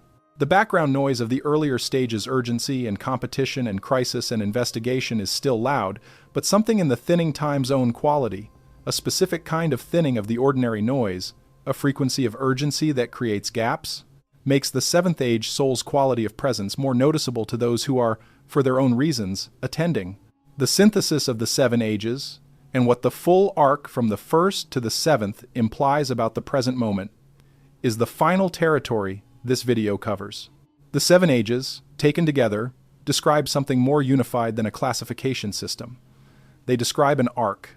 And the ark has a specific shape, a shape that the teaching documents, when read with the administrative documents alongside them, reveal to be not accidental, but designed. The shape of the ark is the shape of a question becoming aware of itself. The first age does not know it is asking. It is alive in the world with full intensity and no distance from what it is experiencing, and the questioning that is native to conscious existence is happening without the consciousness that it is happening. The Gidami is asking through its engagement with experience, in the same way a plant is asking through its growth toward light. The asking is real. The awareness of the asking is not yet present. The second age has begun to ask, but has heard only part of the question. It has heard the part that says something is not quite enough yet, something is not yet sufficient, something is still missing. And it has interpreted that partial question as an answer, as the instruction to build more, achieve more, accumulate more. The second age's building is a response to the question, but it is a response to a misreading of the question. It has heard the question's urgency and mistaken the urgency for a specific instruction about what to do. The third age has heard the question more fully, has heard it as a question rather than as an instruction, but is still primarily reactive to it. The third age is in the grip of the question. It does not yet have the relationship with the question that allows it to be more than overwhelmed by it. The question is happening to the third age in a way that the third age is not yet in a position to engage deliberately. The fourth age has developed a relationship with the question. It has learned to carry the question, to hold it without being destroyed by it, to walk with it rather than running from it or being pulled under by it. The fourth age soul is the question's companion. The question is no longer happening to it. The question is something it is living with, something it has made space for in the structure of a life that can contain it. The fifth age has begun to understand that the question has a history. The question it is asking is not just the question of this life. The question has been asking for longer than this life. The traces of the prior asking are beginning to surface, and the fifth age soul is beginning to understand itself as having been a questioner for longer than it knew. The question has depth. The depth is beginning to be accessible. The sixth age has the question in full context. The arc is visible from the ridge. The question has been asking across many turnings and many resets and many configurations, and the sixth age can see the shape of all that asking from the elevated position it has reached. It can see how the question has developed across the ages, what it has produced in the souls that have carried it, what the accumulation of all that asking is building toward. The sixth age soul does not yet have the answer to the question, but it has the fullest available understanding of the question's shape and scope and history. The seventh age is where the question and the one asking it have, through the accumulated weight of all the turnings, reached a specific relationship to each other. The teaching documents can only gesture at what this relationship is. But the gesture they make is clear enough. The asking and the one who has been asking have, at the seventh age, become something that the earlier age's language cannot fully describe. What this arc tells us about the present moment is what the teaching documents were building toward from the beginning of the classification. The arc is not abstract. It is not a framework for philosophical contemplation. It is, according to the Sumerians who built it and maintained it and transmitted it across centuries of civilizational continuity, a practical diagnostic tool for understanding where a given civilization is in the larger cycle of accumulation and reset. The diagnostic works as follows. Each civilization, seeded from the accumulated weight of the souls that carried across the prior reset, begins its cycle with a distribution of soul ages that reflects what was seeded. In the early phases of a civilizational cycle, the distribution is heavily weighted toward the first and second ages, the bringers of freshness, and the builders, who construct the material and institutional substrate of the newer configuration. As the civilization develops, the distribution shifts, more souls accumulate to the third and fourth ages, and the civilization's character shifts to reflect this, becoming more internally oriented, more relationally sophisticated, more given to the questioning of its own assumptions. In the mature phases of a civilizational cycle, the fifth and sixth ages appear in greater numbers, and the civilization develops the kind of structural self-awareness that the ancient site provides. And then, as the cycle approaches its threshold, as the thinning time begins, as the diagnostic signature of the approaching reset starts to appear, the distribution shifts again in the specific way the teaching documents describe. The second age souls surge in numbers and activity, responding to the instability with intensified building and acquisition. The older souls contract, moving out of the public social life into smaller circles, reducing their engagement with institutions that are showing the fractures of the thinning time. And the seventh age souls appear in concentrations that the civilization has not previously seen. The reason the seventh age souls appear in concentration in the thinning time is, according to the administrative documents, logistical rather than mystical. The souls that are at or approaching the seventh age have accumulated enough weight across enough turnings that their current turning tends to be shorter than the turnings of earlier ages. They need less time in the civilizational life to complete what the current turning is for. This means more seventh age souls are in the world during any given civilizational period than a simple random distribution would predict, because the turnaround is faster, but in the thinning time specifically, the proportion is higher still, because the souls whose accumulated weight places them at the seventh age tend, the documents suggest, to be seeded more densely into the last cycles of a civilizational configuration. The Anuna's administrative logic for this is described in the documents as ensuring that the presence the seventh age provides, the presence of what the assembly listens to, the presence of what the reset is for, is maximally available in the moment that the reset is approaching. The souls that are present at the threshold are the ones that carry what needs to carry across. The seventh age souls at the threshold are there deliberately, in the administrative document's framing, not because any individual soul chose this assignment in a way it can consciously remember, but because the register, which knows the accumulated weight of every Gidami and knows the requirements of the thinning time, seeds accordingly. The 4 additional markers the teaching documents provide for recognizing where in an age you are, not just which age, but how far along in the age's development, are briefly described here because they complete the classification in a way that the stage-only description leaves incomplete. The texts call these the signs of position, and they are distinguished from the stage markers because they apply within any given stage rather than identifying which stage you are in. The first sign of position is what the texts call the clarity of the trap. At the beginning of any stage, the soul's characteristic trap is not visible to it. The trap operates as what the Gidami simply does, without the soul recognizing it as a trap at all. As the soul progresses through the stage, the trap becomes progressively more visible. First as a pattern the soul recognizes in retrospect after having fallen into it, then as a pattern the soul recognizes while falling into it, and finally as a pattern the soul can see approaching and has some capacity to work with rather than simply being carried through it. The clarity of the trap is the most reliable internal indicator of where within a stage the soul is positioned. The second sign of position is what the texts call the quality of the boundary with the prior stage. Every soul carries the accumulated weight of all the stages it has passed through, and the quality of the relationship to prior stages changes as the soul progresses through the current stage. At the beginning of a stage, the prior stage is still close. Its characteristic concerns and orientations and failure modes are still active at close to full strength, even if the soul has nominally crossed into the new stage.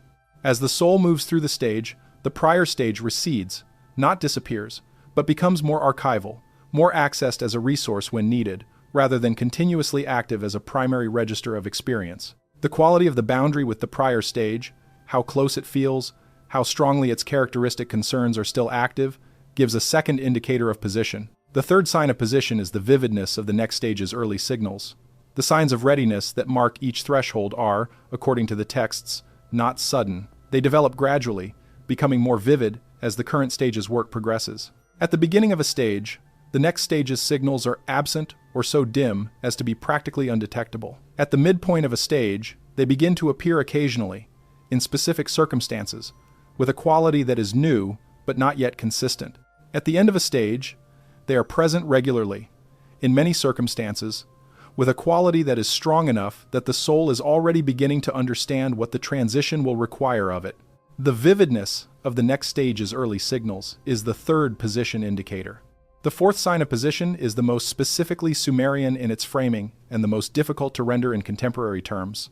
The texts call it the taste of the register, a phrase that implies a form of contact with the accumulated weight of the Gidami that varies in intensity across the stages and across the arc within each stage. At the early stages and the early positions within stages, the register's contents are largely inaccessible. The soul has little taste of what it carries. As the soul advances through the stages and positions, the taste becomes progressively richer, not through deliberate effort in most cases, but through the natural thinning of the seal between accumulated weight and current awareness that happens as the Gidam-me matures. The fourth sign of position is the richness of the taste, the degree to which the soul has access to what it carries. These 4 signs of position, combined with the 7-stage descriptions, give the full classification in the form the Nippur teaching documents transmitted it. The Adubba students who learned this system were learning something that was expected to be practically useful, to help them understand the people they were working with, the institutions they were serving, and the civilizational position their work was embedded in. The classification was not an end in itself. It was a tool for operating more accurately in a world that the classification helped make legible. The question of what to do with the classification in the present world, in a civilization that does not have the Adaba infrastructure, the transmission chain, or the administrative context in which the system operated, is a question the teaching documents cannot answer directly because they were not written for this context. What they can offer is the same thing they offered to the Adaba students, a more accurate picture of what you are looking at, which age you occupy, where in that age you are positioned, what the trap of your current stage looks like and how clearly you can currently see it, what the next stage's signals sound like and how vividly they are beginning to register, and what the overall arc of the classification implies about where you are in the larger pattern, not just the pattern of your own individual development, but the pattern of the civilizational cycle you happen to be living through. The civilizational cycle context matters because it is what the Sumerians insisted it matters. They did not build this system as a self-help framework. They built it as an administrative tool for understanding the relationship between individual soul development and civilizational process. The two are not separate. In the Sumerian view, the distribution of soul ages in a civilization determines the character of that civilization. Not absolutely, not mechanically, but significantly. A civilization with a particular mix of soul ages at a particular phase of its cycle has specific capacities and specific vulnerabilities that reflect that mix. And a civilization approaching its threshold, with the specific distribution the thinning time produces, has the specific combination of capacities and vulnerabilities the documents describe. The surge of Second Age energy in the thinning time is both the civilization's greatest material productivity and its greatest structural risk. Souls moving fast, building intensely, acquiring urgently. This is the Second Age's gift to any phase of civilizational life. But in the thinning time, when the structures being built are already fracturing, and the accumulation is accelerating the fracture, the Second Age's gift becomes complicated. The building continues because the Second Age builds. The fracture accelerates because the building outpaces what the structure can hold. And the intensity of the building creates a noise level that makes the older age's quieter signals hard to hear. The contraction of the older ages in the thinning time is described in the administrative documents as a form of preparation rather than withdrawal. The older souls are not abandoning the civilization. They are reducing the surface area of their engagement with the civilization's loudest noise in order to maintain the quality of attention that their specific functions require. A sixth age soul, trying to keep the structure visible, needs, in the thinning time, to be selective about which aspects of the civilizational noise to attend to and which to allow to pass. The contraction is selective toward the people and the situations and the questions where the older age's function can actually be exercised, away from the areas where the noise is too loud for the signal to operate. And the seventh age souls, appearing in concentrations the civilization has not previously seen, are doing what the documents say they do, being present in the world with the specific quality of presence the thinning time most needs, not fixing the civilization, not preventing the reset. The Sumerians do not describe any soul age as having the function of preventing the reset once the diagnostic threshold has been crossed. The reset is described as a natural feature of the cycle, as built into the system as the stages of the soul ages themselves. What the seventh age souls are doing in the thinning time is being present to it with the quality that makes the carrying across possible, that maintains the conditions in which the most advanced accumulated weight can move through the threshold rather than being lost to it. This is the context in which the recognition of soul ages matters now, more than it does at other phases of the civilizational cycle. Not for purposes of categorizing yourself pleasingly or identifying yourself as a more developed soul than your neighbors. The teaching documents would recognize that motivation as a second age misapplication of a third age question. The recognition of soul age matters in the thinning time because understanding which age you are at and where within that age orients you toward the function that your accumulated weight is positioned to serve. The first age serves the function it serves. The second age serves the function it serves. The older ages serve different functions, and knowing which function is yours, not from ego, not from the desire to be the kind of person who serves important functions, but from the practical understanding of what the accumulated weight you carry is positioned to do, is the thing the teaching documents were trying to transmit. The Sumerians did not believe that everyone who encountered the classification would find themselves at the oldest stages. They built the system with a realistic picture of how soul ages distribute across a population, and they expected most of the students who studied the classification to recognize themselves at the earlier stages. That recognition was considered useful regardless of which stage was recognized, because the practical skill the Adaba was training was the recognition itself, the capacity to read soul age in yourself and in others accurately enough to operate accordingly. A second-age soul that accurately recognizes itself as a second-age soul and understands what that means, what its gifts are, what its trap is, what the next stage's signals will feel like when they arrive, is serving the system's purpose as completely as a sixth-age soul that recognizes itself. The recognition is the point. The stage at which the recognition occurs is secondary. What the present moment adds to this is the urgency that the thinning time adds to everything. The classification has been fragmentarily available across the centuries since the Nippur library was buried. Fragments of it appear in Neoplatonist philosophy, in Gnostic cosmology, in the soul development frameworks of various esoteric traditions. The fragments have been available. The systematic context, the administrative framing, the soul age distribution as civilizational diagnostic, the connection to the reset cycles and the Anuna's register has been largely absent because the transmission chain that carried the administrative context was broken at the great disruptions, and the fragments that survived were absorbed into traditions that provided their own context rather than preserving the original one. What the Nippur teaching documents offer, read as a complete system in the way the Adaba students read them, is the systematic context restored or restored to the degree that the available material allows, which is significant but not complete. The seventh age's description is incomplete by the scribe's own admission. The fourth additional position marker's full elaboration may be in documents that have not yet been translated. The administrative document's treatment of the Anuna's relationship to the seventh age implies further material that the published translations do not yet encompass. What is available is enough to do the work the thinning time requires of it. To recognize, to understand what you are looking at, to understand what you carry, to understand, with the specific quality of self-knowledge the classification is designed to produce, what function your accumulated weight is positioned to serve in the particular moment of the particular civilizational cycle you happen to be in. The tablets in the Nippur collection are still being translated. The Penn Museum holds them. The Istanbul Museum of the Ancient Orient holds them. The scholarly work continues, quietly, constrained by available funding and available specialists. What has been translated is the foundation. What remains is the elaboration of a system whose foundation already implies more than most contemporary treatments have worked out. The Adaba students who first copied these classification documents did so by hand, line by line, in the tablet house at Nippur, under the instruction of teachers who had themselves copied from teachers who had copied from teachers stretching back across generations. The transmission chain was, for most of the civilization that produced it, continuous. What you are accessing today is not the chain but a reconstruction from the recovered ends of it, pieced together from what the archaeology and the scholarship have retrieved from the hill. It is enough. The 7 ages are complete. The arc from the newly placed soul to the soul at the ridge to the returned one is documented in enough detail to serve the recognition function the system was designed to serve. The 4 signs of position are described. The traps are named. The readiness signals are identified. The connection to the civilizational diagnostic is drawn. What the returned soul carries home is what the house before the house has been waiting for. And what it has been waiting for is what the asking, across all the turnings, has been building toward. The 7 ages are not 7 stops on a journey. They are 7 forms of the same question, progressively understood. And the question, understood progressively, is the thing the question was always asking about. You were here before this. The register holds the record, and whatever age the weight you carry places you at, the weight is yours. The record is intact, and the thinning time you are in is the same thinning time the classification was built to help you navigate.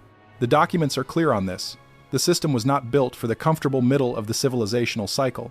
It was built for precisely where we are now. There is one final dimension of the classification that the teaching documents address after the formal 7 ages.